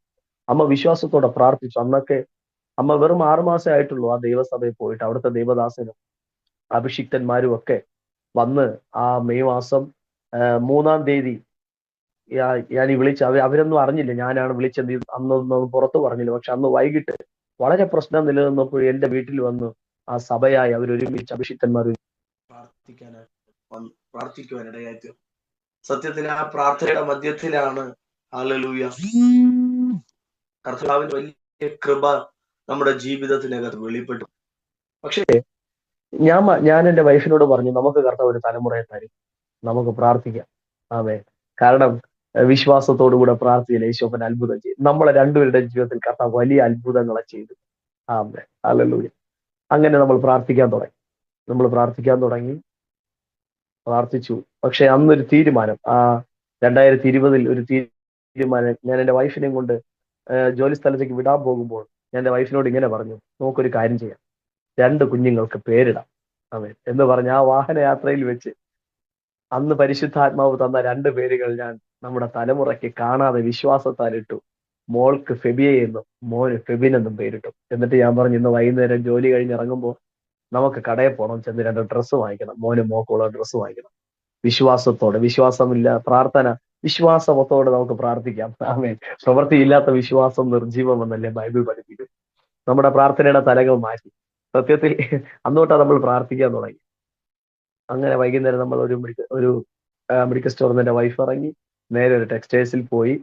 അതായത് കുഞ്ഞുങ്ങൾ ജനിച്ച് അവർക്ക് 3 മാസം കഴിഞ്ഞതിന് ശേഷം നമ്മൾ ചർച്ചിൽ പോകുന്ന സമയത്ത് ഇടാൻ പാകത്തിനുള്ള 2 ഡ്രസ്സ് മോനും മോക്കും. നമ്മൾ ആഗ്രഹിച്ചത് ഇരട്ട കുഞ്ഞുങ്ങൾ വേണമെന്നാണ്. ഹല്ലേലൂയ. പക്ഷെ കർത്താവിന്റെ കൃപയാൽ കർത്താവ് 2 പേരെ 2 സമയത്തായിട്ട് തന്നത് നന്നായി. കാരണം ഓരോരുത്തരെ വളർത്തിയെടുക്കുന്നത് തന്നെ വലിയ ബുദ്ധിമുട്ടാണ്. ആമേൻ. പക്ഷെ കർത്താവിനെ അറിയാം, ദൈവത്തിന് എല്ലാം അറിയാം. അപ്പോ നമ്മൾ വിശ്വാസത്തോടെ പ്രാർത്ഥിക്കാൻ തുടങ്ങി. ഈ ഡ്രസ്സ് കരത്തിലെടുത്ത് വെച്ചും തോളത്തിട്ടും ഞാൻ എന്റെ വൈഫിന്റെ ഉദരത്തിൽ എല്ലാ ദിവസവും രാത്രി കരം വെച്ചിട്ട് പറയും, തലമുറകൾ ഒടിവായി വന്നതിനായി സ്തോത്രം, സ്തോത്രം. എല്ലാ മാസവും നമ്മൾ പ്രഗ്നൻസി കാർഡ് വാങ്ങിച്ച് ടെസ്റ്റ് ചെയ്ത് നോക്കുവാനിടയായിട്ട്, ഞാൻ ഇതൊക്കെ ഓപ്പൺ ആയിട്ട് പറയുന്നതിന്റെ കാരണം ആ മാസങ്ങളിലൊക്കെ ഒരു സാധ്യതയുമില്ല. കാരണം പ്രഗ്നൻസി കാർഡ് വാങ്ങിച്ച് ടെസ്റ്റ് ചെയ്ത് നോക്കാനും എന്തെങ്കിലും ഒരു കാരണം വേണം. ആമേൻ.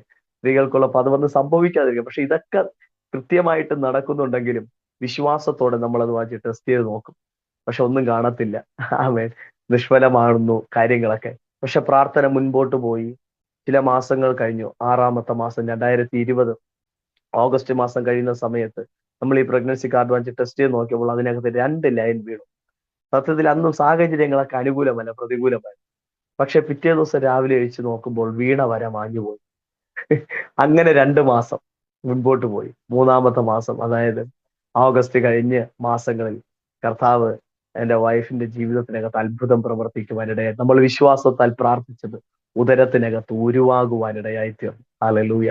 ആമേൻ. അങ്ങനെ ആമേൻ. 2021 കൊറോണയൊക്കെ ശക്തമായി വ്യാപിച്ചു നിൽക്കുന്ന സമയത്താണ് ആമേൻ എന്റെ മൂത്ത മകൾ ജനിക്കുവാനായിട്ട് ഇടയായി തീർന്നത്. അവളുടെ ജനനത്തിൽ വളരെ കോംപ്ലിക്കേഷൻ ആയിരുന്നു. അവൻ വളരെ സീരിയസ് ആയിട്ട് BP ഒക്കെ കൂടി, കുഞ്ഞിന്റെ ഹാർട്ട് ബീറ്റ് ഒക്കെ നഷ്ടപ്പെട്ടു. ആ സമയത്ത് എന്നെ SAT ഹോസ്പിറ്റലിനകത്ത് വിളിച്ചിട്ട് 5 പ്രാവശ്യം ഡോക്ടർ ഒപ്പിട്ട് വാങ്ങിച്ചു. 5-ാമത്തെ തവണ ഒപ്പിട്ട് വാങ്ങിക്കുമ്പോൾ ഡോക്ടർ ഇങ്ങനെയാണ് പറഞ്ഞത്, നിങ്ങളുടെ കുഞ്ഞ് ഉദരത്തിനകത്ത് മരിച്ച അവസ്ഥയിലാണ് കിടക്കുന്നത്. കാരണം കുഞ്ഞിന് ഇപ്പൊ ഹാർട്ട് ബീറ്റ് ഇല്ല. നിങ്ങളുടെ വൈഫിന് പനി അധികമായിട്ട് കൂടിയിരിക്കുന്നു, നിങ്ങൾ ഒപ്പിട്ട് തരണമെന്ന് പറഞ്ഞു. അപ്പൊ ഞാൻ ഡോക്ടറെ മുഖത്ത് നോക്കി ചിരിച്ചോണ്ട് പറഞ്ഞു, ഇല്ല ഡോക്ടറെ, എന്റെ കുഞ്ഞിനൊന്നും സംഭവിക്കത്തില്ല, കുഞ്ഞിന് ജീവനുണ്ട് എന്ന് പറഞ്ഞു. അപ്പൊ ഡോക്ടർ എന്റെ മുഖത്ത് ഇങ്ങനെ നോക്കിയിട്ട് ഒപ്പിട്ട് വാങ്ങിച്ചോണ്ട് പോയി. സിസേറിയൻ ചെയ്യുന്നു എന്ന് പറഞ്ഞു. സിസേറിയൻ ചെയ്ത് കുഞ്ഞിനെ എടുത്തു. പക്ഷേ ഞാൻ അതിന്റെ പുറത്ത് നിൽക്കുമ്പോൾ IC യൂണിറ്റിന്റെ പുറത്ത് എന്റെ അടുത്ത് പറഞ്ഞു, നിങ്ങൾ പുറത്ത് പോകണ്ട, എന്ന് ഇവിടെ തന്നെ നിന്നോ എന്ന് പറഞ്ഞു. സാധാരണ അവിടെ ആണുങ്ങളെ നിർത്താറില്ല. അത്രയും കോംപ്ലിക്കേഷൻ ആയതുകൊണ്ടാണ് എന്നെ അവിടെ നിർത്തിയത്. പക്ഷെ ഞാൻ വിശ്വാസത്താലാണ് അവിടെ നിൽക്കുന്നത്. എനിക്കറിയാം എന്റെ ദൈവം കൈവിടത്തില്ല. കാരണം ദൈവമാണ് തന്നത്, മനുഷ്യനല്ല തന്നത്. ആമേൻ, ഹല്ലേലൂയ. പക്ഷെ അവിടെ നിൽക്കുമ്പോൾ നവജാത ശിശുക്കൾ ജനിച്ച് എല്ലാവരും പുതിയ ടർക്കിയിൽ പൊതിഞ്ഞു കൊണ്ട് കൈ കൊണ്ടുപോകുമ്പോൾ എന്റെ വൈഫിന്റെ പേര് വിളിച്ച് എന്റെ കുഞ്ഞിനെ പുറത്തുകൊണ്ട് വരുമ്പോൾ ഞാൻ കാണുന്ന കാഴ്ച, എന്റെ കുഞ്ഞിനെ ഒരു ട്രോളിയിൽ വെച്ച് തള്ളിക്കൊണ്ടുവരുന്ന ഒരു കാഴ്ച ഞാൻ കണ്ടു. സത്യത്തിൽ എനിക്ക് എന്റെ ചങ്ക അപ്പം ഒന്ന് ഇടിച്ചു. കാരണം എനിക്ക് മനസ്സിലായി ഡോക്ടർ പറഞ്ഞൊന്നും ശരിയല്ലാത്ത കാര്യമല്ല, വിഷയം ഇത്തിരി സീരിയസ് ആണ്. അവര് നേരെ അടുത്ത NICU എന്ന് പറയുന്ന ആ ഒരു വാർഡിലോട്ട് കയറ്റിയിട്ട് പറഞ്ഞു, 3 മണിക്കൂർ കഴിഞ്ഞിട്ട് എന്തേലും പറയാമെന്ന് അവർ പറഞ്ഞു. എന്റെ അടുത്ത് ആ NICയുടെ പുറത്തിരുന്നോളാൻ പറഞ്ഞു. വേറെ ആർക്കും അവിടെ ആണുങ്ങൾക്ക് ആ സമയത്ത് കൊറോണ ഒക്കെയാണ്, പെർമിഷൻ ഇല്ല, എന്നോട് അവിടെ ഇരുന്നോളാൻ പറഞ്ഞു. പക്ഷെ ഞാൻ അവിടെ ഇരുന്നപ്പോ ഞാൻ പാടിയ പാട്ടുകളും പറഞ്ഞ വചനങ്ങളും വർഷിപ്പ് ചെയ്തതൊക്കെ എന്റെ ജീവിതത്തിനകത്ത് പരിശുദ്ധാത്മ ഓർമ്മപ്പെടുത്തി. പല സ്റ്റേജുകളിൽ നിന്ന് നമ്മൾ പ്രതീക്ഷിക്കാത്തത് പറഞ്ഞതൊക്കെ പരിശുദ്ധാത്മാവ് പറഞ്ഞു പറഞ്ഞ് എന്നെ ബലപ്പെടുത്തി. ചില മിനിറ്റുകൾ കഴിഞ്ഞപ്പോൾ ഒരു ഡോക്ടർ വന്നു. 3 മണിക്കൂറൊന്നും ആയില്ല, ഏകദേശം ഒരു മണിക്കൂറോ കഴിഞ്ഞപ്പോൾ ഒരു മെയിൻ ഡോക്ടർ വന്നു. എന്റെ അടുത്ത് ചോദിച്ചു, എന്തിനാ അവിടെ ഇരിക്കുന്ന, ആണുങ്ങൾക്ക് ഇവിടെ ഇരിക്കാൻ പാടില്ല. അപ്പൊ ഞാൻ ഡോക്ടറിനോട് കാര്യം പറഞ്ഞു. അപ്പൊ ഡോക്ടർ നേരെ അകത്തോട്ട് കയറിപ്പോയിട്ട് ഒരു 5 മിനിറ്റ് കഴിഞ്ഞ് പുറത്തിറങ്ങി വന്നിട്ട് പറഞ്ഞു, നിങ്ങളുടെ മകൾക്ക് ഒരു കുഴപ്പവുമില്ല, അവള് സുഖമായിരിക്കുന്നു, വേറെ ഒരു പ്രശ്നങ്ങളും അവൾക്കില്ല എന്ന് പറഞ്ഞു. ഹല്ലേലൂയ. ഞാൻ പറയട്ടെ, എന്റെ ദൈവം വിശ്വസ്തനാണ്. ആമേൻ. ഏത് പരിഹാസത്തിന്റെ നടുവിൽ, ഏത് നിന്ദയുടെ നടുവിൽ, ഏത് ബുദ്ധിമുട്ടിന്റെ നടുവിൽ എന്റെ കർത്താവ് നമ്മളെ കൈവിടത്തില്ല. ആമേൻ, ഹല്ലേലൂയ. ഒരുപക്ഷെ എന്റെ ജീവിതത്തിൽ ഇത്രത്തോളം വലിയ വലിയ അനുഭവങ്ങൾ ഉണ്ടാകാതിരുന്നെങ്കിൽ, ഒരു സാധാരണ ഈ ദൈവദാസൻ ആദ്യം പറഞ്ഞപ്പോൾ ഞാൻ സ്നാനപ്പെട്ടിരുന്നു എങ്കിൽ സത്യത്തിൽ ഞാൻ ഇന്നും പാരമ്പര്യ സഭയായ CSI സഭയ്ക്കകത്തിരിക്കുകയായിരുന്നു. സഭ മോശമെന്നല്ല, അവിടുത്തെ ആൾക്കാർ മോശമെന്നല്ല, പക്ഷെ സത്യത്തിൽ ഞാൻ സ്നാനപ്പെട്ടതിന് ശേഷവും CSI സഭയിലാ പോയെ. ഞാൻ ബന്ധക്കോസ് കൂട്ടായ്മയിലല്ല പോയെ. ഞാൻ ഇങ്ങനെയാണ് പറഞ്ഞത്, ഞാൻ ഇങ്ങനെ ചിന്തിച്ചു, അവിടെ പോയി ഞാൻ അവിടെ ഇരുന്നാലേ എനിക്ക് അവരോട് സുവിശേഷം പറയാൻ പറ്റൂ, എങ്കിലേ എനിക്ക് അവരുടെ സത്യം പറയാൻ പറ്റത്തുള്ളൂ. പക്ഷെ ഞാൻ പോയി 2-ാമത്തെ ആഴ്ചയിൽ അവിടുത്തെ പുരോഹിതൻ, അവിടുത്തെ ദേവദാസൻ അച്ഛൻ ഇങ്ങനെയാണ് പ്രസംഗിച്ചത്, 2 സ്നാനം എടുത്തവരൊക്കെ സാത്താന്റെ മക്കളാണ് എന്ന് പറഞ്ഞ് അച്ഛൻ ഇങ്ങനെ പ്രസംഗിക്കുവാനിടയായിട്ട്.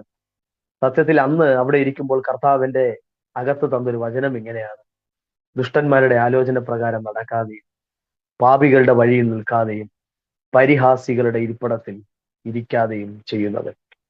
യഥാർത്ഥത്തിൽ അച്ഛൻ അന്ന് പുൽപ്പറ്റി എന്ന് പറഞ്ഞത് മുങ്ങിസ്നാനപ്പെട്ടവരെല്ലാവരും സാത്താന്റെ മക്കളാണെന്നാണ് പറഞ്ഞത്.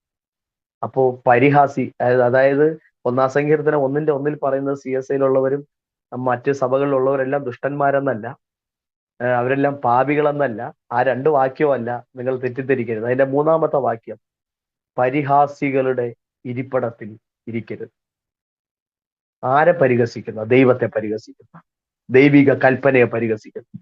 വ്യക്തമായി ബൈബിളിൽ ആക്ഷരികമായി എഴുതുകയും കർത്താവ് കാണിച്ചു തന്ന മാതൃക മുമ്പിൽ നിൽക്കുമ്പോഴും പുരോഹിതൻ പറയുകയാണ്, അറിവില്ലായ്മയെ പറഞ്ഞതാണ്, ഒരുപക്ഷെ എന്നെ ഒന്ന് മുറിവേൽപ്പിക്കാൻ പറഞ്ഞായിരിക്കും, പക്ഷെ ഞാൻ അതിന് നല്ലതെന്ന് പറയുന്നു. കാരണം ഇല്ലെങ്കിൽ ഇന്ന് ഞാൻ പാരമ്പര്യ സഭയിൽ ഇരുന്ന് മുരടിച്ചു പോയത്, ഇന്നത്തെ തീഷ്ണത എനിക്ക് ഉണ്ടാവത്തില്ല.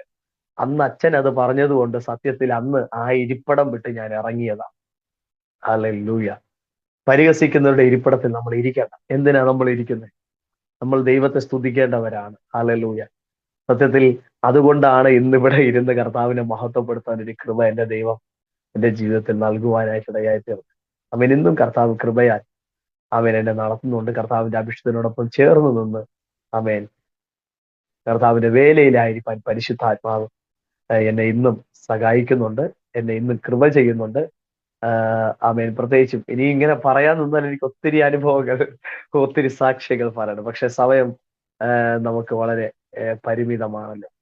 എങ്കിലും എൻ്റെ ഈ സാക്ഷ്യത്തെ കേട്ട ഈ അനുഭവത്തെ ഞാൻ പങ്കുവെക്കുമ്പോൾ ഇതിനെ ഇനി ലൈവിലൊക്കെ കാണുന്ന, അല്ലാതെ ഇത് യൂട്യൂബിലൊക്കെ ടെലികാസ്റ്റ് ചെയ്യുമ്പോൾ കാണുന്ന ദൈവമക്കളോട്, രക്ഷിക്കപ്പെടാത്തവരോട് ഞാൻ പറയട്ടെ, നിങ്ങൾ ഈ കർത്താവിന്റെ കൃപയെ തിരിച്ചറിയുക. ഈ കൽപ്പന നിങ്ങൾ അനുസരിച്ചേ പറ്റത്തുള്ളൂ. ഹല്ലേലൂയ. ഒരുപക്ഷെ ഞാനിത് പറഞ്ഞുകൊണ്ട് ആരും സ്നാനപ്പെടത്തില്ല, അതെനിക്ക് 100% ഉറപ്പാണ്. ബൈബിളിൽ ഒരു പദമുണ്ട്, വളരെ വളരെ വളരെ അനുഗ്രഹിക്കപ്പെട്ട പദമാണ്: പിതാവ് ആകർഷിച്ചിട്ടല്ലാതെ ആർക്കും പുത്രന്റെ അടുക്കൽ വരുവാൻ കഴിയത്തില്ല. സത്യത്തിൽ അറിയാതെയാണെങ്കിലും നിങ്ങൾ ഈ സാക്ഷ്യം കേൾക്കുന്നുണ്ടെങ്കിൽ ഒരാകർഷണം പിതാവിന് അല്ലെങ്കിൽ പുത്രന് നിങ്ങളുടെ മേലുണ്ട് എന്നതാണ് അതിന്റെ അർത്ഥം. അപ്പൊ നിങ്ങൾ ആ സത്യത്തെ തിരിച്ചറിയുക, നിങ്ങൾ കർത്താവിലേക്ക് യാഥാർത്ഥ്യമായി വരിക. ആമേൻ. ഹല്ലേലൂയ. ആമേൻ. രക്ഷിക്കപ്പെട്ട് ഇന്നും കർത്താവിൽ നിൽക്കുന്നവരോട് ഞാൻ പറയട്ടെ, ഇന്ന് ഞാനിത് പറയുമ്പോൾ എന്റെ ജീവിതത്തിൽ എല്ലാ പ്രശ്നങ്ങളും മാറിയില്ല. എല്ലാം എന്റെ ജീവിതത്തിൽ ഓക്കെ ആയിട്ടല്ല ഞാൻ ഇതൊക്കെ പറയുന്നത്. പക്ഷെ എനിക്കറിയാം വിളിച്ച ദൈവം വിശ്വസ്തനാണ്. കുടുംബമായിട്ട് നിലനിൽപ്പാൻ പരിശുദ്ധാത്മാവ് നമുക്ക് ബലം തന്നതിനെ ഓർത്ത് ഞാൻ എന്റെ ദൈവത്തെ സ്തുതിക്കുന്നു. എന്നെയും എന്റെ വൈഫിനെ, എന്റെ കുടുംബത്തിന്റെ തലമുറകളെയൊക്കെ ഓർത്ത്, മിനിസ്ട്രിയൊക്കെ ഓർത്ത് പ്രാർത്ഥിപ്പാൻ ഞാൻ ദൈവനാമത്തിൽ ഓർമ്മപ്പെടുത്തുകയാണ്.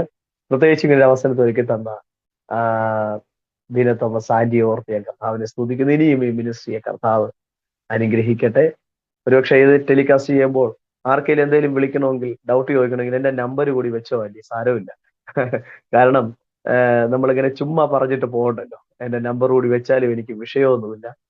കാരണം ആർക്കെങ്കിലും എന്തെങ്കിലും ഡൗട്ട് ഉണ്ടെങ്കിൽ, ഞാൻ വചനം സംബന്ധിച്ച് ഇനി ആരുടെ തർക്കിക്കത്തില്ല കേട്ടോ. എന്നിൽ വെളിപ്പെട്ട വചനങ്ങളൊക്കെ ഞാൻ പറയും, ചോദിച്ചാൽ ഞാനത് പറഞ്ഞു തരും. ആമേൻ.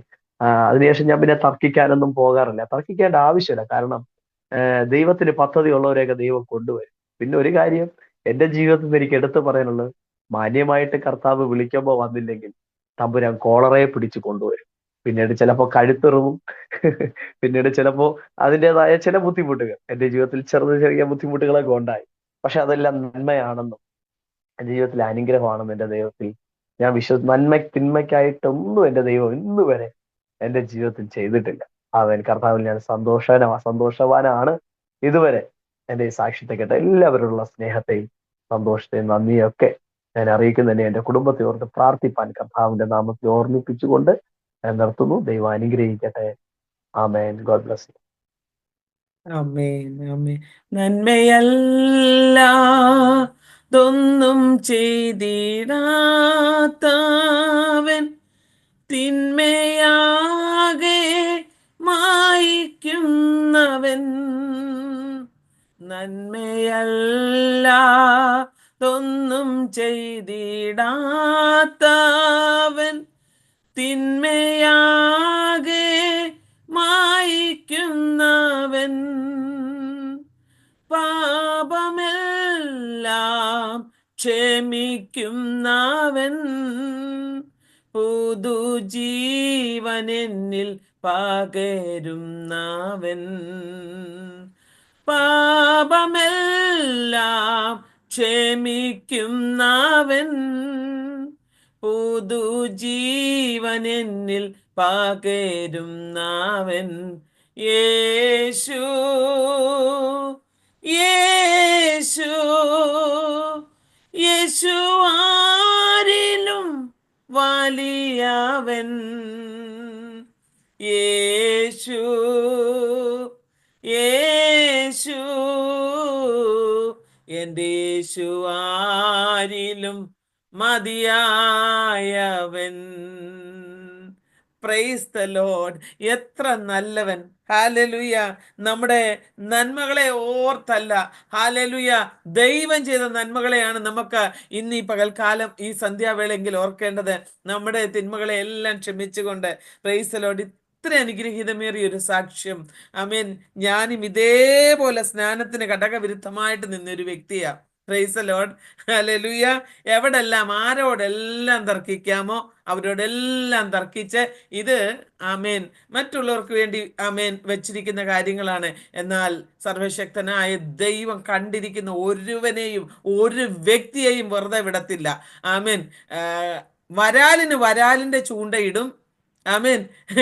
അതെ, മറ്റു മത്സ്യങ്ങളെ പിടിക്കുന്നതിന് അതിന്റെ ചൂണ്ടയിടും. ആമേൻ. ചൂണ്ടലിൽ കുടുങ്ങിക്കഴിഞ്ഞാൽ പിന്നെ രക്ഷയില്ല. ആമേൻ. ചൂണ്ടക്കാരന്റെ കയ്യിൽ പിടിക്കപ്പെടും. പിന്നെ ചൂണ്ടക്കാരന്റെ ഇഷ്ടമാ. ഇത് തന്നെ എനിക്ക് സംഭവിച്ചത്. സ്തോത്രം. കൃപയാൽ ഇത്ര അനുഗ്രഹീതമേറിയ സാക്ഷ്യത്തിനായിട്ട് ഞാൻ സ്തോത്രം ചെയ്യുന്നു. ആമേൻ. ഞാനും ഇതുപോലെ ഒരു പുസ്തകം എഴുതി. അതിൻ്റെ അകത്ത് വൃക്ഷവും ഫലങ്ങൾ, ആത്മാവിന്റെ ഫലങ്ങളെ പറ്റി എഴുതിയത്. പക്ഷെ അതിൻ്റെ അകത്ത് ഫുൾ സ്നാനത്തെ പറ്റി കയറി വന്നു. അതെങ്ങനെ, ആർക്ക് വേണ്ടി സ്നാനം, എങ്ങനെ, ആർക്ക് വേണ്ടി, എപ്പം എടുക്കണം, എങ്ങനെ സ്നാനപ്പെടണം, ഇത് ഡീറ്റെയിൽസ് ആയിട്ട് കർത്താവ് എഴുതിച്ചു. അവസാനം ഞാൻ ചിന്തിച്ചു, ദൈവമേ, ഇതൊക്കെ എന്തിനാ ഇതിൻ്റെ അകത്ത് വരുന്നത്? അതും തല്ലി എഴുതിപ്പിച്ചതാ. 21 ഉപവാസത്തിലിരിക്കുന്ന ടൈമില് ഒന്നും ചെയ്യത്തില്ല. ആമേൻ. അറിയത്തില്ല എന്നും പറഞ്ഞ് ഒഴിഞ്ഞു മാറും. കർത്താവ് ഇത് എഴുതിപ്പിച്ചു. ഈ വാചകങ്ങൾ അനേകായിരങ്ങൾക്ക് ആശ്വാസമായി പലരും ഈ സ്നാനത്തിലേക്ക് കടന്നു വരുവാനിടയായി. ഒരിക്കൽ കൂടി ഇങ്ങനെ ആമേൻ സ്ട്രോങ് ആയും ധൈര്യമായിട്ടും ഹല്ലേലൂയ ഒരു മടി കൂടാതെ തന്റെ അനുഭവം വിളിച്ചു പറഞ്ഞ കർത്തദാസനെ ഓർത്ത് ഞാൻ സ്തോത്രം ചെയ്യുകയാണ്. പലരും ചിലതൊക്കെ മറച്ചു വെക്കും. കാരണം ഈ സ്നാനമെന്നൊക്കെ പറയുമ്പം അത് ഇന്ന് മനുഷ്യരതിനെ പുച്ഛിച്ച് തള്ളിക്കളയുക. അതിന്റെ ആഴങ്ങൾ അത്ര വലിയതാണ്. ഹല്ലേലൂയ. അത് നമ്മൾ റോമാലേഖനം പഠിച്ചാൽ അറിയാം. ഞാൻ ഇന്ന് കർത്താവിന് സ്തോത്രം ചെയ്യുകയാണ്. ആമേൻ. അനുഗ്രഹീതമായ സാക്ഷ്യം ഹല്ലേലൂയ കർത്തദാസനിലൂടെ എൻ്റെ പ്രിയ പ്രേക്ഷകരെ നിങ്ങൾ കേട്ടുവല്ലോ. ഈ സാക്ഷ്യം നിങ്ങൾ നിങ്ങളുടെ പ്രിയപ്പെട്ടവരിലേക്ക് ഷെയർ ചെയ്തു കൊടുക്കണം. കാരണം ഇന്ന് പലരും ഈ ഒരു സ്നാനത്തിന്റെ നെല്ലടയ്ക്കായിരിക്കും അവരുടെ സ്വർഗം നഷ്ടമാകുന്നത്. അങ്ങനെയെങ്കിൽ ആമേൻ വിശ്വസിക്കുകയും സ്നാനമേൽക്കുകയും ചെയ്യുന്നവൻ രക്ഷിക്കപ്പെടും. ആമേൻ. അതെ, വിശ്വസിക്കാത്തവന് ശിക്ഷാവിധിയിൽ അകപ്പെടുമെന്ന്. അപ്പം വിശ്വസിക്കുന്ന ഒരുവന് വേണ്ടി ചെയ്യേണ്ടത് പിള്ളേർക്ക് വേണ്ടിയുള്ളതല്ല, പ്രായമായവർക്കും ഉള്ളതല്ല, യൗവനക്കാർക്കും ഉള്ളതല്ല, ഇത് വിശ്വസിക്കുന്നവർക്ക് വേണ്ടിയുള്ളതാ. അതുകൊണ്ടാണ് എനിക്ക് ഭയങ്കര സന്തോഷം തോന്നിയ ഒരു കാര്യം, തന്നെ മുങ്ങാനായിട്ട് ഓടിയ ഓട്ടം 2 പ്രാവശ്യം തന്നെ മുങ്ങണം. എനിക്കത് കേട്ടപ്പോൾ ഒത്തിരി ചിരി കൂടെ തോന്നിപ്പോയി. ഹല്ലേലൂയ. കൃപയാൽ ദൈവം അതിനൊക്കെ എത്ര അതിശയമായിട്ട് അവസരം ഒരുക്കി. ആമേൻ. ദൈവത്തിന് സ്തോത്രം ചെയ്യുന്നു. ഹല്ലേലൂയ. എങ്ങനെയുള്ള ചെറുപ്പക്കാർ മുന്നോട്ട് വരണം. കർത്താവിന്റെ നാമം അവരിലൂടെ ധാരാളമായിട്ട് ഉയർത്തപ്പെടണം. ആമേൻ. ഈ കവലകളിലും ഹല്ലേലൂയ തെരുക്കോണുകളിൽ നിന്നുകൊണ്ട് ലജ്ജ കൂടാതെ പ്രസംഗിക്കുവാൻ, ദൈവനാമം ഉയർത്തുവാൻ കർത്തദാസനെ ദൈവം ഉപയോഗിക്കുന്നല്ലോ. സ്തോത്രം. ആമേൻ. തന്റെ ദാസനെ കുടുംബമായിട്ട് ദൈവം അനുഗ്രഹിക്കട്ടെ. ഞാൻ ഇങ്ങനെ പറഞ്ഞാൽ സമയം ഒത്തിരി പോകും. എൻ്റെ സന്തോഷം കൊണ്ടാണ് ഞാൻ ഇങ്ങനെ ഇത്രയും പറഞ്ഞു പോയത്. സ്തോത്രം. ഹല്ലേലൂയ. നമ്മൾ ഈ ഗായസംഘം ഒന്നും വെച്ചിട്ടില്ല. എല്ലാത്തിനോടും സമയത്തിന് പരിമിതികൾ ഉള്ളത് കൊണ്ടാണ്. ഇല്ലെങ്കിൽ വർഷിപ്പിനൊക്കെ ആൾക്കാരെ വെച്ചാൽ ആ ലെവലിൽ പോകും. പ്രാർത്ഥനാ സമയമൊക്കെ നമുക്ക് വേറെ ടൈമില്ല. ഹല്ലേലൂയ. അതുകൊണ്ടാണ് ഇതിനു വേണ്ടി മാത്രം പല മിക്സ് ചെയ്തുള്ള ആൾക്കാരാണ് ഞങ്ങൾക്ക് പ്രാർത്ഥനയ്ക്കായിട്ടുള്ളത്. പല രാജ്യക്കാരും ഭാഷക്കാരും ചേർന്നുള്ളത്. അപ്പം മലയാളത്തിലെ സാക്ഷ്യം ഉള്ളതുകൊണ്ടാണ് ഈ പ്രത്യേക ഈ ടൈം വെച്ചിരിക്കുന്നത്. അതുകൊണ്ട് ഞങ്ങളെ കേൾക്കുന്ന പ്രിയപ്പെട്ടവരെ, വചനദീപ്തിയുടെ എല്ലാ പ്രോഗ്രാമുകളെ ഓർത്ത് നിങ്ങൾ പ്രാർത്ഥിക്കണം. വിവിധ ടൈം സോണുകളിലായി പല പ്രവർത്തനങ്ങൾ നടക്കുന്നുണ്ട്. നിങ്ങൾ ഓർത്ത് പ്രാർത്ഥിക്കണം. പ്രത്യേകാൽ ഈ വചനദീപ്തി സാക്ഷ്യ കൂടാരത്തിലേക്ക് കടന്നു വരുന്ന നമ്മുടെ അഭിഷിക്ത ഗണങ്ങളെ, ഹല്ലേലൂയ, കർത്താവിന്റെ ദാസന്മാരെ നിങ്ങൾ ഓർത്ത് പ്രത്യേകാൽ പ്രാർത്ഥിക്കണം. കേട്ടില്ലേ? ഹല്ലേലൂയ. എനിക്ക് ഒത്തിരി സങ്കടം തോന്നി. നാട് വിട്ട ഒരു ഭ്രാന്തൻ, ഹല്ലേലൂയ, ആമേൻ, തന്റെ സ്വന്തം സ്മെല്ലടിച്ചപ്പോഴും ആമേൻ ബോധം വരാതിരുന്ന അവസ്ഥയിൽ ഹല്ലേലൂയ എൻ്റെ കർത്താവ് സുബോധം കൊടുത്തു മടക്കി വരുത്തി ഇന്ന് എത്രയോ ശ്രേഷ്ഠമേറിയ പദവിയിലേക്ക് ദൈവം കൊണ്ടെത്തിച്ചു. ഹല്ലേലൂയ. നമ്മൾ ഓർക്കും ഇതൊക്കെ ഒരു ദൈവമായി ഇതൊക്കെ വരുത്തുന്നത്. അല്ലാതെ നമ്മുടെ നല്ല ബോധത്തിൽ ഇതൊക്കെ ചെയ്തു കഴിഞ്ഞാലുണ്ടല്ലോ നമ്മൾ എന്തെങ്കിലുമൊക്കെ ലെവലിൽ എത്തി നമുക്ക് സ്വയം ഒരു തോന്നൽ. അപ്പം നമ്മളെ ബുദ്ധിയെ അബലപ്പെടുത്തി, നമ്മുടെ ജ്ഞാനത്തെ എടുത്തു മാറ്റി, നമ്മളെ സുബോധമില്ലാത്തവരാക്കി മാറ്റിയാൽ, ഹല്ലേലൂയ, സുബോധമില്ലാത്ത ആമേൻ ജ്ഞാനപൂർണ്ണൻ ഭ്രാന്തന. സ്തോത്രം. അങ്ങനെയെങ്കിൽ ജ്ഞാനത്തിന്റെ ആത്മാവിനാൽ നിറച്ച് ഇന്നും ഒരു ഭ്രാന്ത. കാരണം ഈ സുവിശേഷം അങ്ങും ഇങ്ങും എത്തിക്കാനുള്ള ഒരു ഭ്രാന്താണ് നമ്മുടെ ജീവിതത്തിൽ ദൈവം തന്നിരിക്കുന്നത്. ആകയാൽ ഹല്ലേലൂയ നമ്മിൽ ആമേൻ ദൈവം തന്നിരിക്കുന്ന ഈ സത്യസുവിശേഷത്തിന്റെ ജ്വാല നശിച്ചു പോകാതെ, ഹല്ലേലൂയ, അത് കെട്ടുപോകാതെ യൗവനത്തിന്റെ ആരോഗ്യത്തിൽ അനേകായിരങ്ങൾക്ക് കർത്തദാസനൊരു ആശ്വാസവും വിടുതലുമായി മാറട്ടെ എന്ന് ഞാൻ ആഗ്രഹിക്കുകയും പ്രാർത്ഥിക്കുകയും ചെയ്യുന്നു. കാരണം തൻ്റെ ജീവിതത്തിലെ എല്ലാ കാര്യങ്ങളും അക്കമിട്ടുകൊണ്ട്, സ്ഥലം പറഞ്ഞുകൊണ്ട്, ഡേറ്റ് ഇട്ടുകൊണ്ടാണ് പറഞ്ഞത്. ഒരു നാണവുമില്ലാതെ കർത്താവിനെ ഉയർത്തുവാൻ ഇത് ഞാൻ പറയട്ടെ, ഇത് ശ്രദ്ധിച്ചുകൊണ്ട് എത്രയോ പേര് ഫേസ്ബുക്ക് ലൈവിൽ ഇരിക്കുന്നു. ആമേൻ. അത് എങ്ങനെയുള്ളവരാണ് നമുക്കറിയില്ല.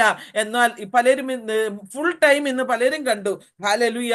ദൈവം ഹല്ലേലൂയ ഒരാൾക്കെങ്കിലും ഈ സാക്ഷ്യം ആമേൻ വ്യത്യാസമുള്ളതാക്കി തീർക്കുമെന്ന് എനിക്ക് ഉറപ്പുണ്ട്. ഒരാൾക്കല്ല, അനേകായിരങ്ങൾക്ക് പ്രയോജനപ്പെടും. ഹല്ലേലൂയ. കർത്താവ് സഹായിക്കട്ടെ. അഭിഷിക്തനെ നമുക്ക് ഒരു നിമിഷം ഓർത്ത് പ്രാർത്ഥിക്കാം. ഞങ്ങളുടെ നല്ല ദൈവമേ, സ്വർഗസ്ഥ കർത്താവേ, അവിടുത്തെ മഹത്വം അങ്ങയുടെ അഭിഷിക്തനിൽ വെളിപ്പെടുത്തണമേ. ലോകപ്രകാരമുള്ള നല്ല ജോലിയൊക്കെ വേണ്ട എന്ന് വെച്ച്, ഹല്ലേലൂയ, ഞങ്ങൾക്ക് കർത്താവേ ലോകത്തിൽ ധനമൊക്കെ വേണമെങ്കിലും അവയൊക്കെയും ചപ്പും ചവറുമായി എണ്ണുവാൻ കൃപ കൊടുത്തു. ആമേൻ നിന്നെ ചുമന്ന് പാളയത്തിന്റെ പുറത്ത് പോകുവാൻ, ലജ്ജ ഹല്ലേലൂയ ജീവിതത്തിൽ കടന്നു വന്നിട്ടും നിന്നെ സഹിക്കുവാൻ, കർത്താവെ ക്രൂശ് ചുമക്കുവാൻ, ഹല്ലേലൂയ ആമേൻ നിന്റെ മകനെ സഹായിച്ചതിനായിട്ട് സ്തോത്രം. പിന്നെയും ലജ്ജിക്കാത്ത സാക്ഷിയായിട്ട് അന്ത്യം വരെയും അവിടുത്തെ നാമത്തിന്റെ മഹിമയ്ക്കായി നിൽക്കുവാൻ കൃപ നൽകിയാട്ടെ. ഞങ്ങൾ ഒത്തുചേർന്ന് പിതാവിന്റെയും പുത്രന്റെയും പരിശുദ്ധാത്മാവിന്റെയും നാമത്തിൽ അനുഗ്രഹിച്ചു പ്രാർത്ഥിക്കുകയാണ്. കുടുംബമായി പ്രാർത്ഥന കേട്ടതിനായി സ്തുതിക്കുന്നു. യേശു ക്രിസ്തുവിൻ ധന്യനാമത്തിൽ ചോദിക്കുന്ന പ്രാർത്ഥന ദൈവമൂലം കേൾക്കണമേ സ്വർഗീയ നല്ല പിതാവേ. Amen, amen, amen. God bless you all. പ്രിയപ്പെട്ടവരെ, നാളെ നമുക്ക് ഒരുമിച്ച് വീണ്ടും 8:30 സമയം കാണാം. God bless you all. മറാനാഥ.